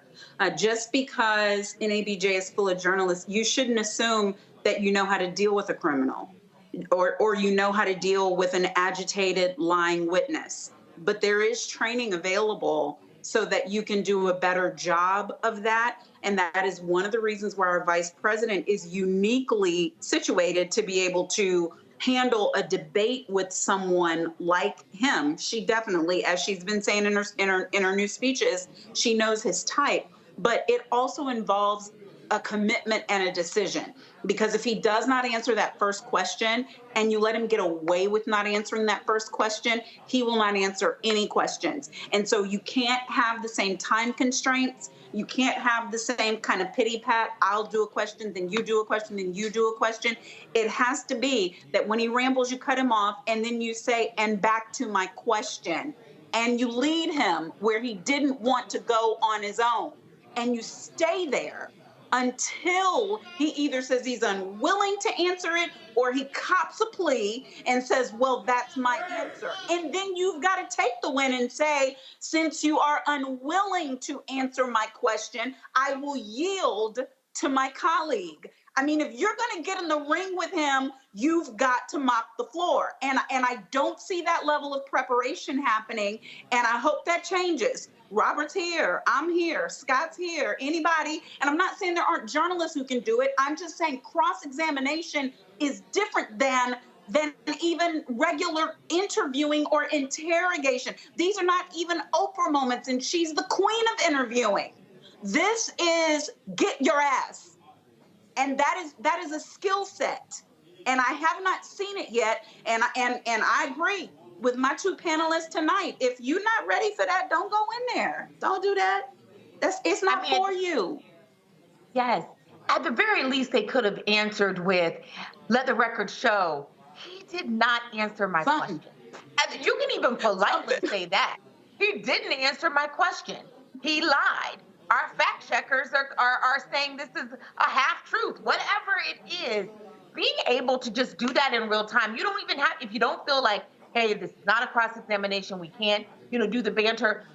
I'm with Monique, but just in case you're not with her, you can at the very least follow up and say, just so you know, that this is what happened here. We're moving on, but he failed to answer this question. We're moving on, but he lied again.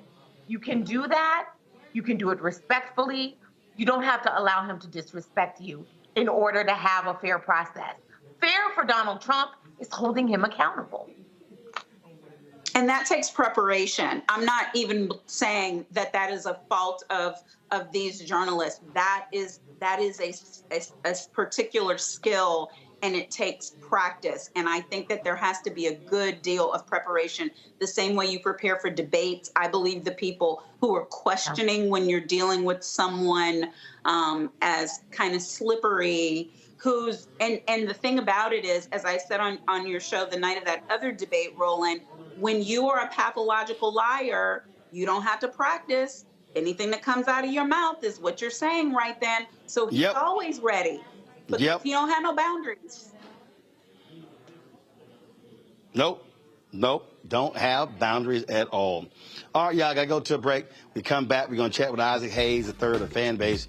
Man, NABJ has been getting roasted on social media since Monday, and folks are still commenting after the Donald Trump debacle here in Chicago at NABJ. We'll be right back on Roland Martin Unfiltered on the Black Star Network. Support the work that we do, folks. We're here. We're live. Ain't nobody paying us to be here, but we bringing y'all the truth. I was not trying to be here. I was going to go back to D.C. because I'm flying to Houston tomorrow for the funeral of Congresswoman Sheila Jackson Lee, but I went ahead and decided to stay because, y'all know how to sit in the front row.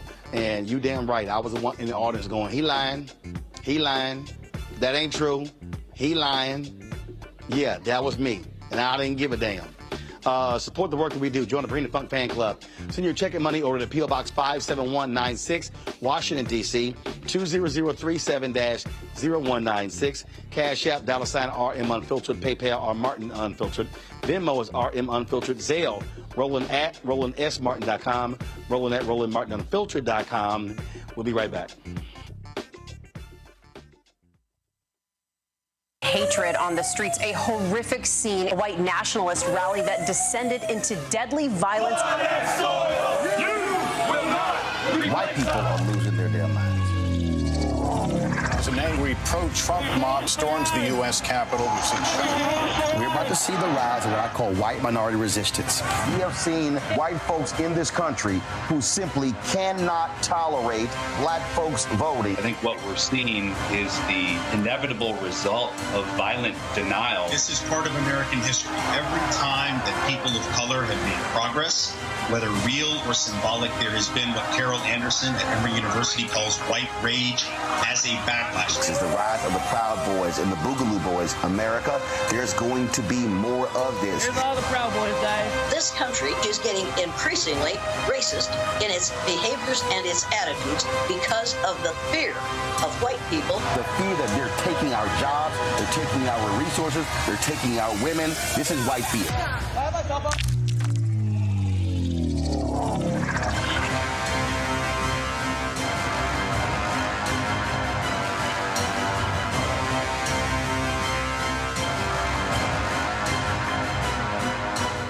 What's up, everybody? It's your girl, Latasha from the A. And you're watching Roland Martin Unfiltered.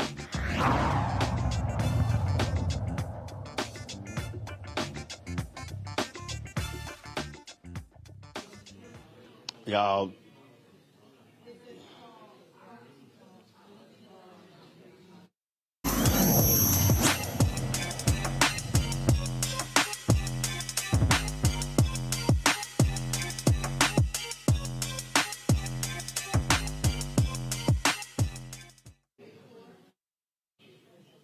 All right, folks, time for Tech Talk. Joining us now is Isaac Hayes III, of course, founder of Fanbase, social media app. And Isaac, whether it's Twitter, whether it's Fanbase, whether it's Instagram, all the social media platforms, all you see is lots of conversation about this Donald Trump debacle at NABJ in Chicago. Absolutely. This was a mess, but it was a good mess. I think Donald Trump kind of showed his true colors in normal fashion, but in front of a majority black audience, to be the racist and the bigot and the pretty, unsavory character he is. And listen, from an organizational standpoint, I love the people who say, well, you know, all press is good press. No, that ain't true. NABJ has been getting dragged since Monday night when the announcement came out, and they didn't even release the initial statement. The Trump campaign released their statement, and NABJ's came out afterwards. Hell, they were even slow on that. And so this is where, from an organizational standpoint, how it's a classic case of what you do not do when it comes to social media. They have been failing left and right.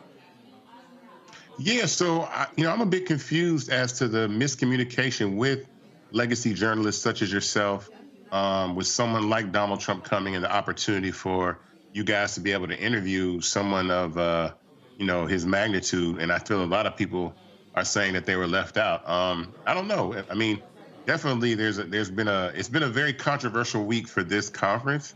But I think that there's an opportunity to grow from it, learn from it, recognize people such as yourself that need an opportunity to have the conversation with Donald Trump.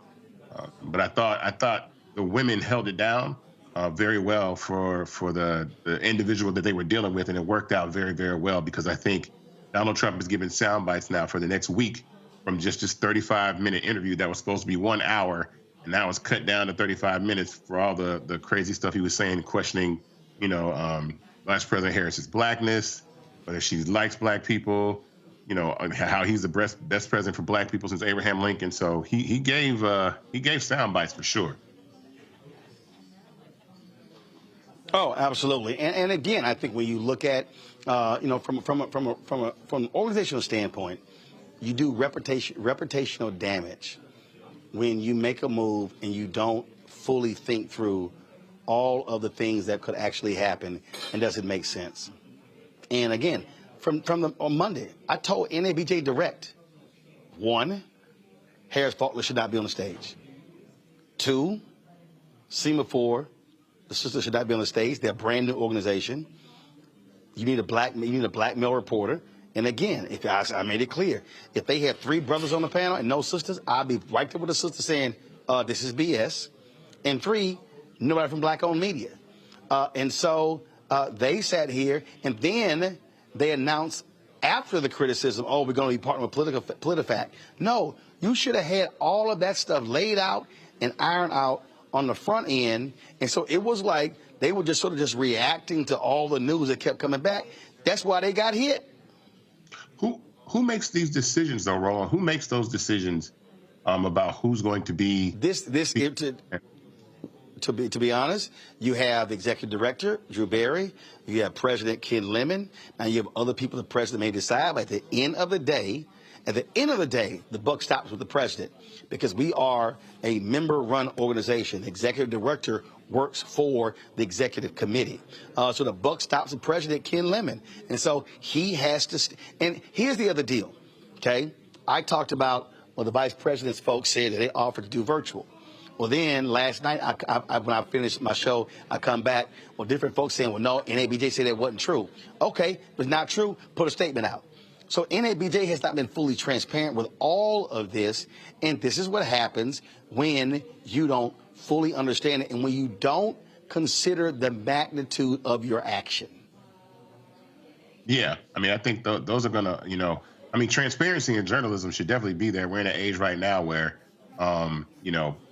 media is so splintered and it's hard to tell who's telling the truth. And so you would expect or want the NABJ to be upfront and forward about what was available as far as Vice President Harris being able to speak or be virtual or in person or whatever it is. So I think the ball is dropped there. But I'm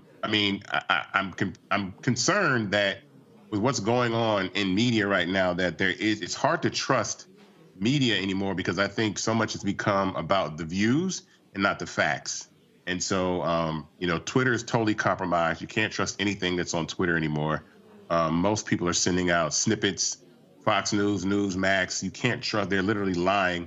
So for views, I'm a little concerned about CNN with some of their coverage of Trump and some of the things that really don't hold him accountable. Even in that first debate with Biden, they really didn't fact check him. They just got to let him go up there and lie. So we need, journalism and journalists and platforms like the NABJ to hold themselves to a higher standard and make sure that the truth is known about everything that's going on. Questions for the panel. Joy, you first. Yeah, I mean, so I was interesting. Your take was that, I mean, do you think at the end of the day, this will benefit us because it really shows that Donald Trump, I mean, we already have seen enough, but it just reminds people of who he is? Oh, absolutely. Anytime you can get Donald Trump in front of a microphone, it's an opportunity for him to show his true colors. And something that's extremely important, and I'm noticing this even in this campaign, Hillary Clinton really kind of held her own against Donald Trump, against his attacks. Joe Biden kind of held serve, and he was kind of, wavering there. But this candidate right here in this culture, a black woman, Donald Trump is no match for a black woman on a debate stage, in clapbacks, in conversation, in truth-telling, in accountability. He's not going to be able to overtalk anybody, and culture, black culture is so much a part of this election, and it's going to really show Donald Trump is a weaker candidate than most people recognize him to be, because he's pretty much a bully to everybody else. He talks over other white candidates, disrespects them, and they don't really check him, and that's not going to happen in our community at all. I agree. I'm so glad you said that. And frankly, I mean, I also think that that's part of his panic. I think that's why you're hearing the crazy things that we're hearing on Fox News. That I don't know if we're going to cover it tonight, but the guy who said, if you're a man who votes for a woman, you're going to transition into a woman. That's not. And what I love is he said it was from the scientists. So, I mean, they're saying these things, they're panicking.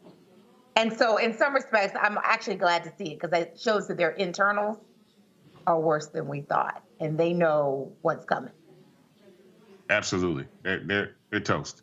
They're making up everything, is as this campaign continues, it will become more racist, more sexist, the vitriol, because that's all they know how to do, and that's their only card that they have. And that really worked well against white candidates, but it's not going to work well against a black candidate, because it's going to really polarize people, and MAGA is going to be isolated in itself as this really racist, fringe, far-right extremist group that's out there, and they're going to lose a lot of support. By no means we should take our foot off their necks, take the foot off the gas. We should keep the pressure applied. We should definitely be focused on this, because I take, Project 2025 very seriously, the Supreme Court, qualified immunity, all these things very seriously. But I think more importantly, we should just, stay focused. But they're definitely exposed. They've only got one hand, and that's the racism card and the bigotry card, and it's only going to go so far. You got to keep it up, because it's working. I'm with you, brother. Yeah, sure. Monique? Hey there, how are you? I was just wondering if you had any thoughts in recent days on Twitter. Its owner has been getting misinformation, disinformation about Vice President Harris, reposting ads that are manipulated, and just getting more and more overt in the tactics, other than doing what we obviously should be, which is patronizing elsewhere. What is it that you think can be done in order to ensure some level of fairness on a platform that so many are still using? Well, a couple things. I mean, I think Twitter, as it is known, is not what it was because of Elon Musk purchasing the platform. I truly believe, now this is my prediction, I truly believe that Elon Musk bought this platform to influence the election and thought he was going to be able to do a really good job of doing so. But one thing he did is drove off most of the user base by purchasing the platform. And then now that he's using free speech is no longer a thing. Pete Souza's account got banned today because he posted a photo of Donald Trump's perfectly fine ear that he got shot in by an AR-15. He banned the Dudes for Harris a page for raising $4 million. He's posting misinformation. I believe that after this election is over, Elon will have no interest in Twitter and find some way to get out of it or sell it and be done with it, because the only reason he bought it was to use it as a weapon to try to win the election. The problem that I face, and I keep telling everybody, is we need other platforms, especially the Black community that's on these platforms.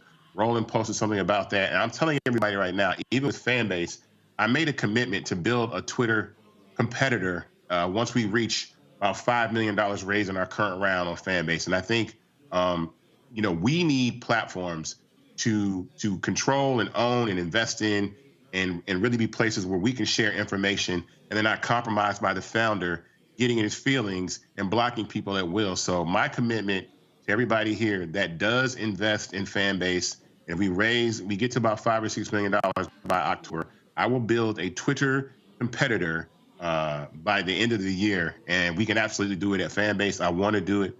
I love Twitter, and I love what it stands for. I love news. It's really citizen journalism, and that's the core of the platform, and that is totally compromised now that Elon's involved. And it really bothered me. I thought it's totally unfortunate. So we've been telling people to come to Fanbase, invest in Fanbase. Go to startengine.com/Fanbase to invest in Fanbase. We need to do that. And Roland, I want to do something. I want to do an invest-a-thon. The same way that, and this is something important that I think we should say, the same way that we've been raising money for Kamala Harris, we can raise money for Fanbase in the same fashion. But these will not be political donations. These will be investments that people will actually own a platform. Imagine collectively the Black community investing in Fanbase and owning it and then lifting it to $1 billion, $10 billion, $100 billion platform that we own, and then we exit. You have to be thinking like that. There's no way that we should let this opportunity pass. We should definitely be in the mindset of investing and having equity in Fanbase. So I'm telling people right now, Roland, I'm gonna get at you. I want to do an investor-thon the same way for about an hour, tell people raise a bunch of money for Fanbase, but this is actually equity ownership in the platform. Because we need this because of what Elon is doing and other platforms as well. All right, tell folks where to go.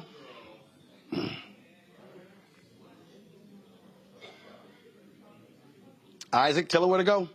Oh, my bad. Go to startengine.com/Fanbase to invest. The minimum to invest is $399. You can own equity in this platform. Thank you so very much. Listen, I'm telling everybody, we cannot let this opportunity pass. Go to startengine.com/Fanbase to invest and get equity, and I will build a Twitter competitor to Elon Musk and his platform. All right, Isaac Hayes III, we appreciate it, man. Thank you so very much. Folks, going to a quick break. We're going to come back, our final segment right here on Roland Martin Unfiltered on the Black Star Network. When you talk about blackness and what happens in Black culture, we're about covering these things that matter to us, speaking to our issues and concerns. This is a genuine people-powered movement. There's a lot of stuff that we're not getting. You get it, and you spread the word. We wish to plead our own cause. Too long have others spoken for us. We cannot tell our own story if we can't pay for it. This is about covering us. Invest in Black-owned media. Your dollars matter. We don't have to keep asking them to cover our stuff. So please support us in what we do, folks. We want to hit 2,000 people, $50 this month, raise $100,000. We're behind 100,000, so we want to hit that. Y'all money makes this possible. Checks and money orders go to P.O. Box 57196, Washington, D.C. 20037-0196. The Cash App is $RM Unfiltered.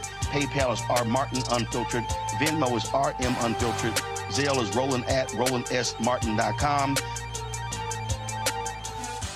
Hey, what's up? Geek Tony in the place to be. Got Kicked Out Your Mama's University, creator and executive producer of Fat Tuesdays, the air hip-hop comedy. But right now, I'm rolling with Roland Martin, unfiltered, uncut, unplugged, and undamn believable. You hear me?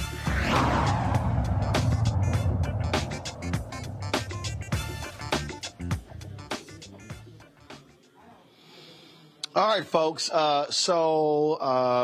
Here's the whole deal. We talk about how people are going to be responding. Let's keep in mind, brothers and sisters, using the power of our vote, we can send this fool home a loser a second time. And see, that's the whole thing right here. See, the reason Donald Trump did this, and I'm going to start with Robert first. The reason Donald Trump needed NABJ to say yes, he's now back in the news. See, for the last almost 10 plus days, he has been a big player in all of this. Even Carl Roland on Fox News said, hey, he's not the top story. So he needed the bump. See, this is where you got to be smart and understand the game. As we say, game, recognize game. And so the Harris campaign, very smart. And I think, and here's the whole deal. What Trump wants, he wants this to dominate the shows tomorrow. Congresswoman Sheila Jackson Lee's funeral tomorrow. Vice President goes dark on Friday, picking her VP. But this is where, if I'm the campaign, Robert, I'm focusing on his attacks on Rachel Scott. And then what I'm doing is I'm going to pull all those clips of when he attacked April Ryan, when he attacked Yamiche Alcindor, when he attacked Abby Phillips, when he attacked Jamel Hill. And what I'm saying is, sisters, this is how that man really feels. And then I'm going to pull how he attacked his former buddy, Omarosa. Then I'm going to pull how he attacked Congresswoman Maxine Waters. Then I'm going to pull how his then Chief of Staff, John Kelly, attacked Congresswoman Frederica Wilson. I'm going to roll all that stuff out. And I'm going to say, that's the contempt that man has for black women and black people. Robert? You see, Roland, this is where I disagree with you on that. Because 95+% of black women will vote for Kamala Harris in the upcoming election. We're going to see turnout numbers for her among black women that we have never seen before in American history. The question becomes, how can you get white women to see the humanity of black women?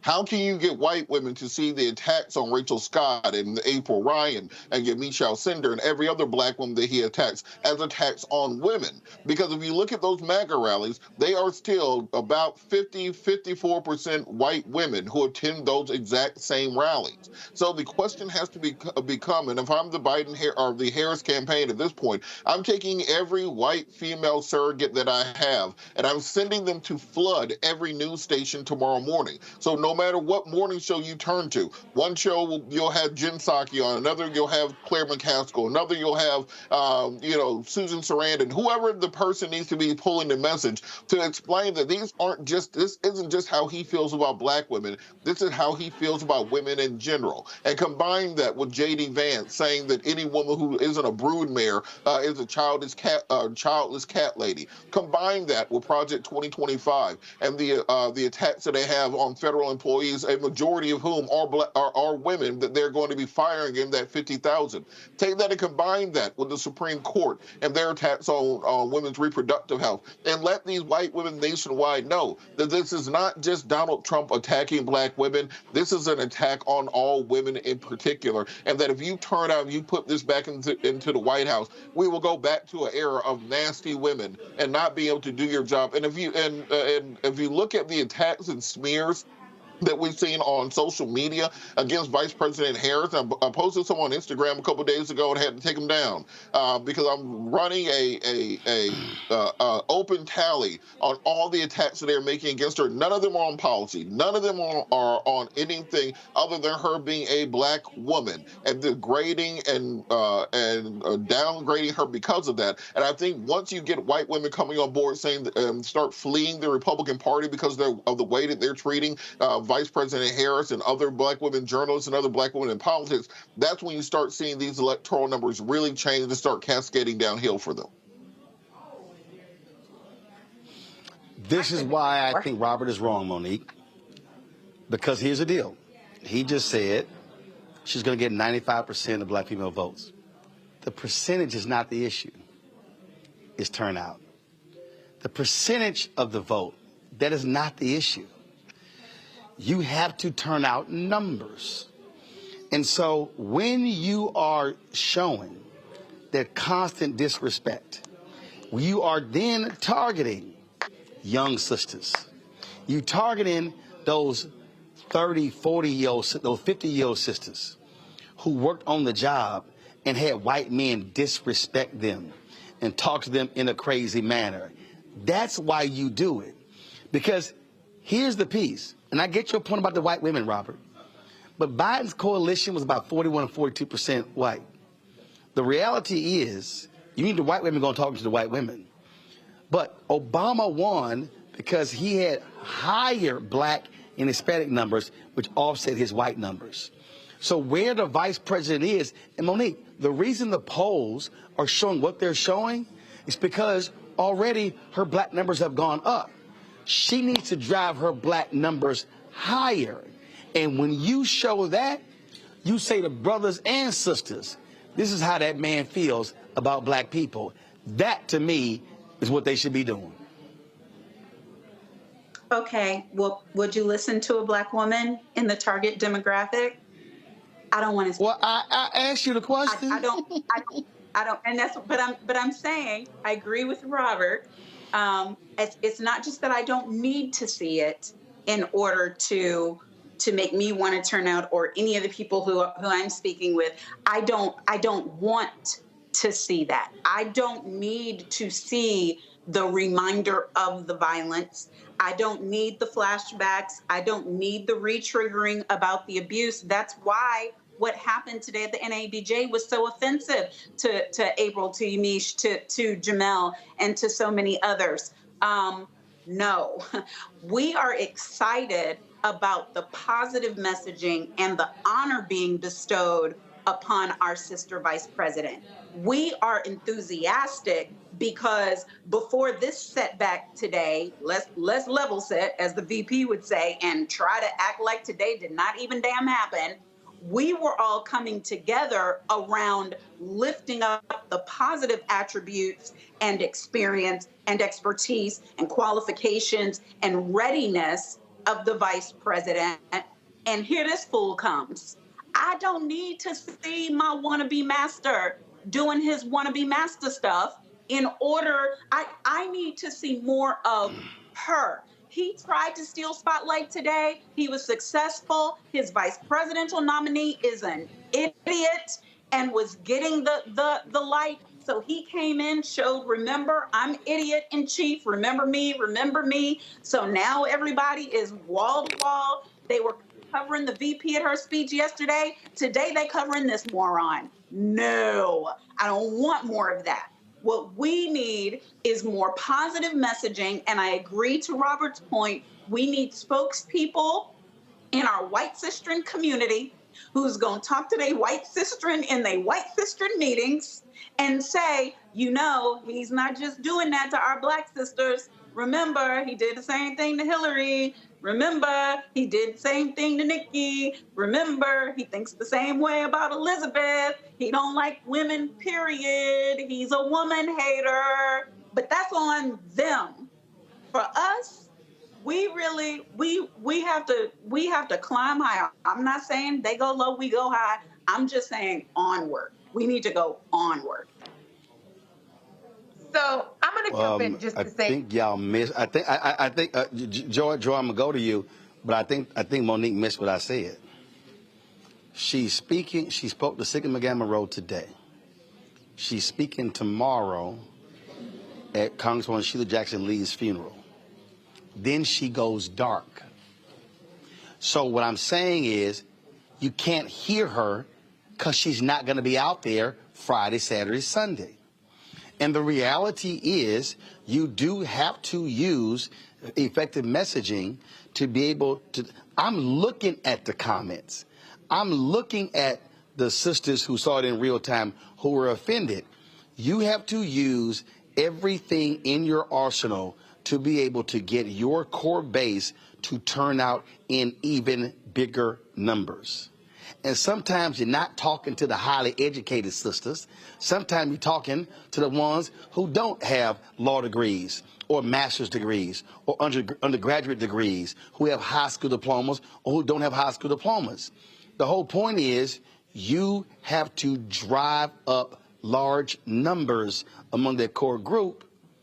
And when they see this man attacking, I'm not done. Okay. When I see this man attacking brilliant sisters, you are speaking to them in another way. Joy, go ahead. Some people vote for someone, some people vote against. In this election, we have both. If you want to vote for Kamala Harris, you got that. If you want to vote against Donald Trump, he is giving you ample reason to do so. we'll take it. Some Black women, Monique and I, we're good. We want the positive message. Others need to be inspired, right? They're kind of down on the election generally. They may be excited about her, but they need to be motivated. And this has to sustain itself, not just in this period through the convention, but even afterwards. So we're going to need Donald Trump to keep making a fool of himself, in a sense, to remind us of what the stakes are. This is also an opportunity, like we said, for white women. We need them telling their stories. Kamala Harris is a Black woman. We need Asian women telling their stories. She is an Asian American woman as well. We need them telling their stories, white women, all women, saying this is what he does generally. He is in a sense, a believed rapist, right? A judge has said that we believe that he engaged in sexual assault. We need to be talking about that. We have him on tape saying that that's actually okay. We need to be talking about that. We have something for everyone in this election, and we have to run with it and use whatever messages work where. And I think that also, I mean, you know, Donald Trump is, yes, he wants the attention. And there's, you know, I hate that he's going to be the story tomorrow, but there is no missed opportunity in politics. He's getting attention, but it's also an opportunity for us to showcase who he is and for us to have surrogates out there. Kamala, others, she may be dark this weekend, but other people can be out there talking. We'll all be out there talking, saying this is who he is. This is an example. That's what's so important about this moment. And I'm going to say one last thing. We need white men too. We need white men too. I love that there was a white man for Kamala called the other night. Is this who you are? He thinks he's talking to you. He thinks this is working on you. And it may be working on a good number of you, but it is certainly not working on all of you. And so you've got to ask yourself, is this, I mean, this is who he's saying we are. So I vote for him. I vote for the Republican candidate. And this is who he wants to signal to people I am. He is not worth it. Let him go. He should lose again. He is a loser. Don't you be a loser. Folks, that is it. Joy, Monique, Robert, I certainly appreciate it. Folks, we are here in Chicago at NABJ. Happening right now, though, is a community celebration of the life and legacy of Congresswoman Sheila Jackson Lee. I am traveling to Houston tomorrow to attend her funeral. I will not be live on the show. We'll have a guest host because I'm flying back to Chicago for NABJ. But look for my content on social media that I'll be sharing as well. And so let's do this here. So we're going to close the show out, and then we're going to go to Houston for that live feed. And so I want y'all to support us in what we do. First of all y'all watching on YouTube right now doing big numbers, I need y'all to all be hitting the like button. Okay, all y'all should be hitting the like button. We should be doing ridiculous numbers. And so more than 10,000, almost 11,000 y'all have been on the stream, thousands on Facebook, on Twitch as well. And so all y'all should be hitting the like button. But also, we need your support. We need you supporting what we are doing. And that is the work that we're doing here at the Black Star Network, nobody else is doing. Covering the news that matters to you. Yesterday, Sonia Massey rally. First of all, Monday with Jalen Rose in his charter school in Detroit. Yesterday, Sonia Massey's rally in Chicago. Today, the Trump debacle panel here at NABJ. Tomorrow, Houston covering the funeral of Sheila Jackson Lee. Back here on Friday. And so we are doing the work. And so what we want y'all to do is support us in the work that we do. Your resources are important. If 20,000 of our fans give $50 each, that's $4.19 a month, 13 cents a day, we can raise $1 million. That allows us to be able to pay for staff, pay for equipment. Listen, this box right here, this LiveView LU800, all them networks had the same thing out there. Y'all, that thing is $20,000. So the cost is real. So we need your support. We need your backing for all the things that we do. So please, we want you to stand with us. Send your check and money order to P.O. Box 57196, Washington, D.C., 20037-0196. Cash App, $RM Unfiltered. PayPal, R Martin Unfiltered. Venmo is RM Unfiltered. Zelle, Roland at RolandSMartin.com. Roland at RolandMartinUnfiltered.com. Then I want y'all to download the Black Star Network app. Apple phone, Android phone, Apple TV, Android TV, Roku, Amazon Fire TV, Xbox One, Samsung Smart TV. Then, of course, I want you to also get a copy of my book, White Fear, How the Browning of America is Making White Folks Lose Their Minds, available bookstores nationwide. So please support us. That's it for today's show. We will now go live to Wheeler Avenue Baptist Church for the community-wide celebration of the life and legacy of Congresswoman Sheila Jackson Lee, who passed away at the age of 74 from pancreatic cancer. We'll see you tomorrow. Of these values, a testament to her unwavering faith and commitment to others. As we remember the Congresswoman today, let us be grateful for her legacy and the countless lives she touched. Her passion for justice and her dedication to serving others will always inspire us. We extend our deepest condolences to her family and to the beloved community that cherished her so dearly and she cherished as well. May Sheila Jackson Lee rest in peace, and may her memory be a blessing for all of us. Thank you.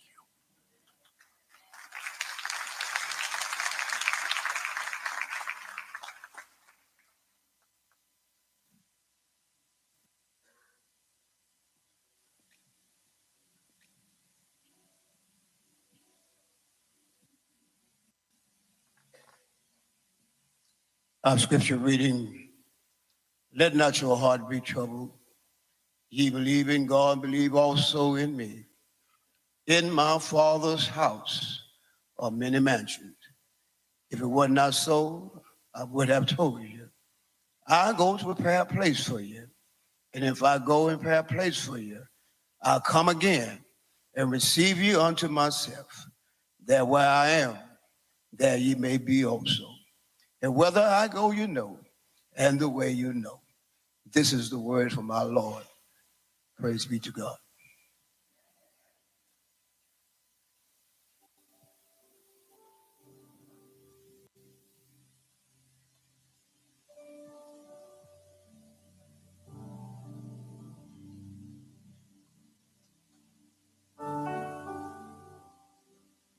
Praise the Lord.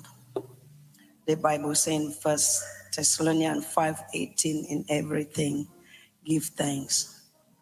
Prof, Erica, Jen, and the family, we must give thanks for the life she has lived.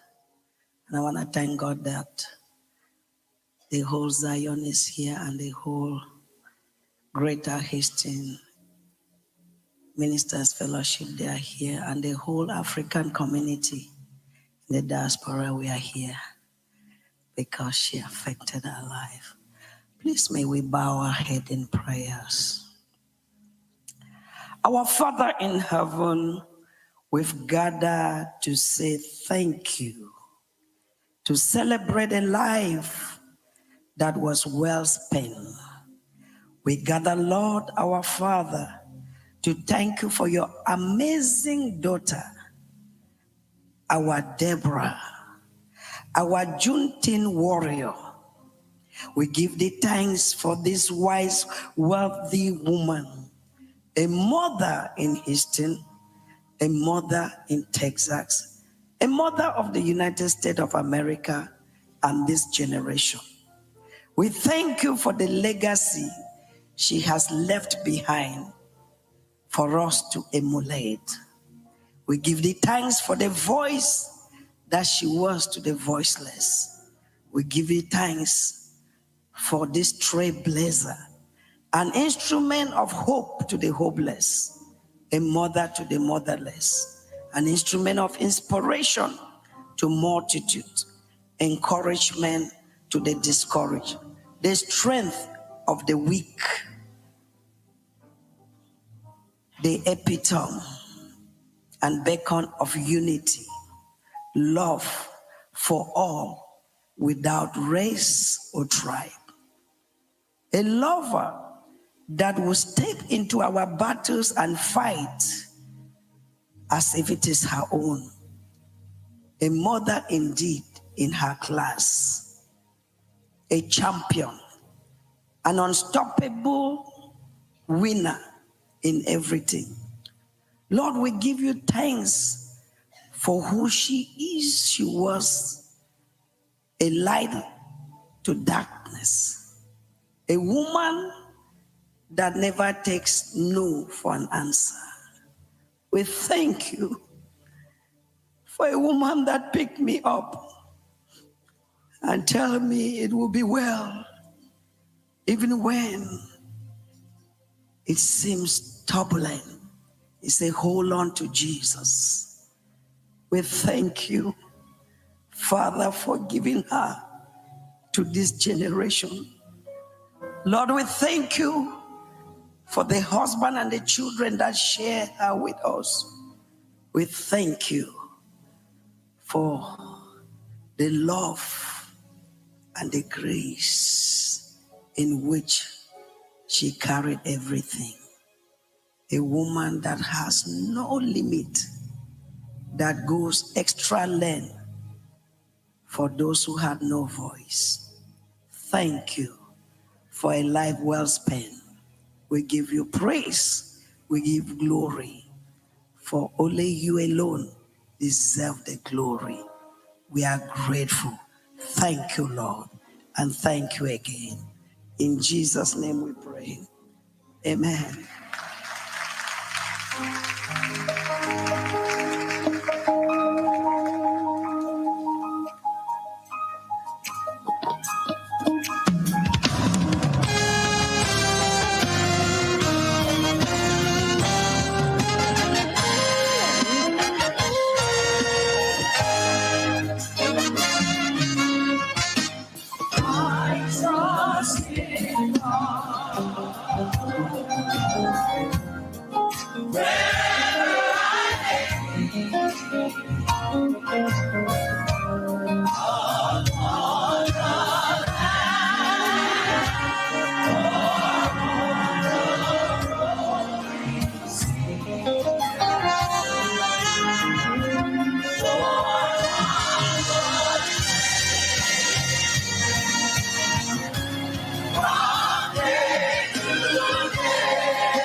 Well, to God be the glory. So many distinguished guests have made their way to the city of Houston, and on this night at Wheeler Avenue, we are honored by your presence. This family, likewise, is honored by your presence, undoubtedly. We have before us a listing of varying representatives who comprise a comprehensive listing of the innumerable communities that the Congresswoman impacted. These names will be read, and I will invite them all to come and stand here in this pulpit, and they will thereafter give their presentations as they're listed. In consultation with this family, the request has been made that remarks would be kept to 2 minutes.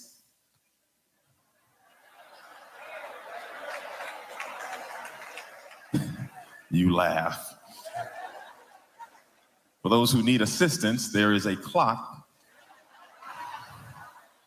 ahead of you. When it turns red, that's a good indication that it's time to wrap up your remarks.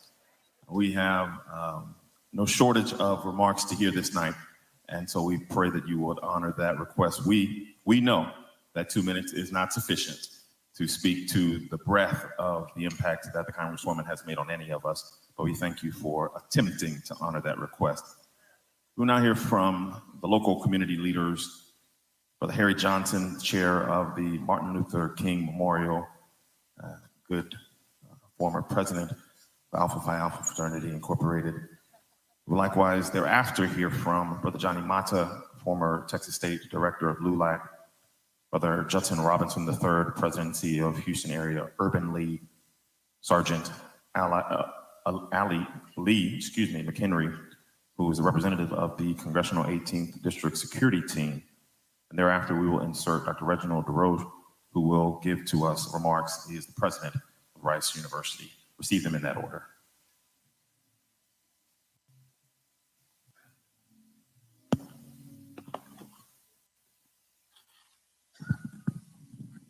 Good evening. To the family of Sheila Jackson Lee, thank you for allowing me this time to talk about my relationship with your wife, with your mother, with your grandmother. I'm humbled and honored to be speaking here this evening on behalf of the Dr. Martin Luther King Memorial in Washington, D.C. There would be no memorial in Washington, D.C., but for the members of Alpha Phi Alpha fraternity coming up with the idea. So I'd ask all men of Alpha Phi Alpha present tonight, please stand.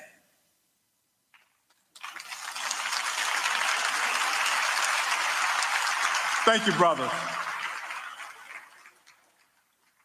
I want the family to know while she was a dutifully member and dignified sister of Alpha Kappa Alpha, she was always supportive of Alpha Phi Alpha. At our Centennial Convention in Washington, D.C., the Congresswoman took the mic and proudly proclaimed that she clerked for the first Black United States Senator this century, Alpha brother Edward R. Brooke, as she worked on his Fair Housing Initiative. She was very supportive of every past and including the current General President of Alpha Phi Alpha. I had the honor, when I was a president, to give her the Alpha Award of Honor, the highest honor Alpha Phi Alpha could give a non-member. However, I can tell you this, that the past general presidents when we would talk, say, where is brother Sheila Jackson Lee? We know she is somewhere in the house. So we claimed her as a member of Alpha Phi Alpha. What can I say about her support of building the 5th most visited memorial in Washington, D.C.? She was one of the first members of Congress to sign on to the bill to allow us to build the memorial. She worked across the aisle with Senator Robert Byrd, if you can imagine, and Thad Cochran, if you can imagine, to give us $10 million appropriation. She never, ever missed an event that we hosted in Washington, D.C. Never. In fact, sometimes when she was late, she called my son Nick, and she said, "Where is your dad?" And he said, he's on a plane. She told him, tell him to get an iPhone, an Apple phone, because he evidently got one of them Google phones, and I can't text him. I want to text him and tell him I'm running late. A few years ago, Congressman Maxine Waters was all over the social media with, I reclaim my time. Well, if Maxine can reclaim her time, in my opinion, Sheila Jackson Lee was the time.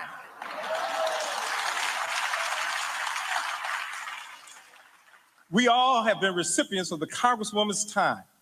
How many of you have ever received a call from her in the wee hours of the morning? I'm not talking about 7 a.m. I'm talking about 1 or 2 o'clock in the morning. And she would call and make a request of you. How many of you received a call saying, I'm on the way? And you would wait, and you would wait. And time started when she walked in the room. She was the time. Because she was always doing the work of serving others, her time was endless. How many of you received a call from her and she asked you to do something and you thought it was a request? No, don't get it twisted. It was not a request. She didn't make requests. She told you what to do. And guess what? You did it. She showed up at our kids' graduations. She showed up at funerals. She then got my kids' cell number. My daughter, who flies for United Airlines, would see Sheila, my daughter, say, I saw the congressman. She said, how's your dad doing? Let him know I'm looking out for you. And then she became friends with my youngest child, Nick, who worked for the State Department. Some kind of way, she got his cell number. And whenever Sheila needed something at the State Department, Nick, I need a detail to meet me in Germany. He said, Congresswoman, you're supposed to make that request 3 weeks ago. Nick, I need a detail to meet me in Germany in the next 2 hours. And Nick did what she said. As I close, I simply say this. I have seen her in action in Washington, D.C. at a committee hearing. A few years ago, she got to the Committee on Interior, which was chaired by Congressman Joe Neguse, to give her the mic and then push forth the idea for the Freedom Trail from Galveston to Freedmanstown. The committee voted unanimously to put forth the legislation. We all know that State Representative Al Lentwitz and his push for Juneteenth. We all know about Opal Lee, but it was Sheila Jackson Lee who got Senator Cornyn to sign on the legislation making Juneteenth a national holiday.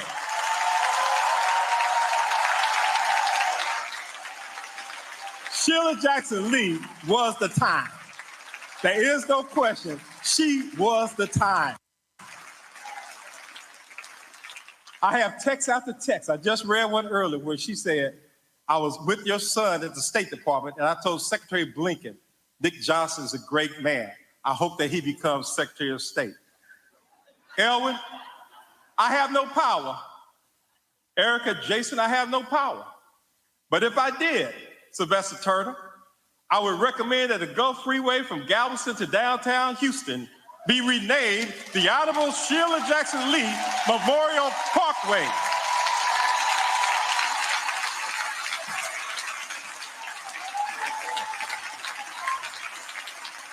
She deserves that honor. I claim the time in the name of Congresswoman Sheila Jackson Lee. God bless you.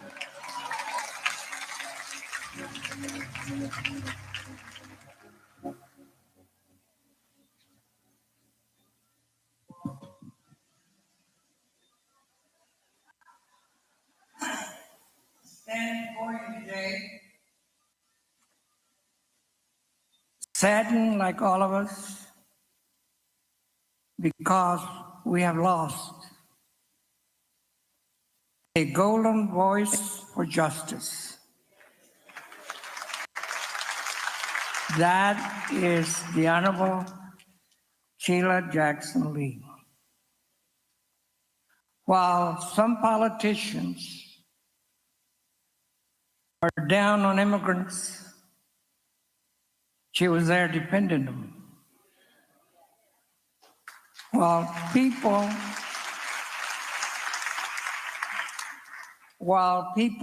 try to create barriers to keep immigrants out, she made sure that the laws that were passed would protect all of us, not just the rich, the affluent, or the ones that are anti-minorities.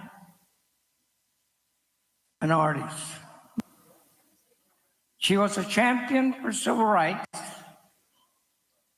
But let me tell you, I will remember on my birthday, this I had a celebration and she gave me these cufflinks. So I wore them here today, not only on her honor, but in the honor that I was asked to speak at this ceremony.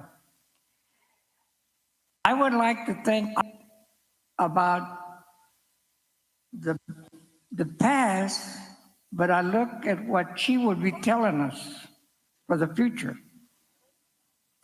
You know, we are in some real tough situations in the world and locally and in this nation.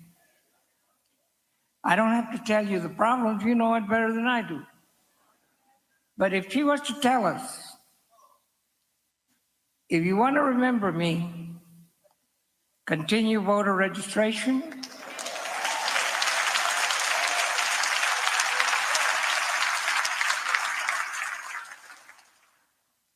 voter participation,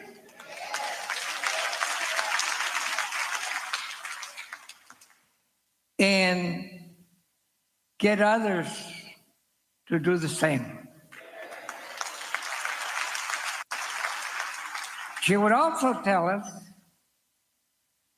that whether it's the business community, the corporate world, or politicians that are trying to turn the clock back to the old days, that our purchasing power, we have more purchasing power today, and to use it for those that are going to take care of us.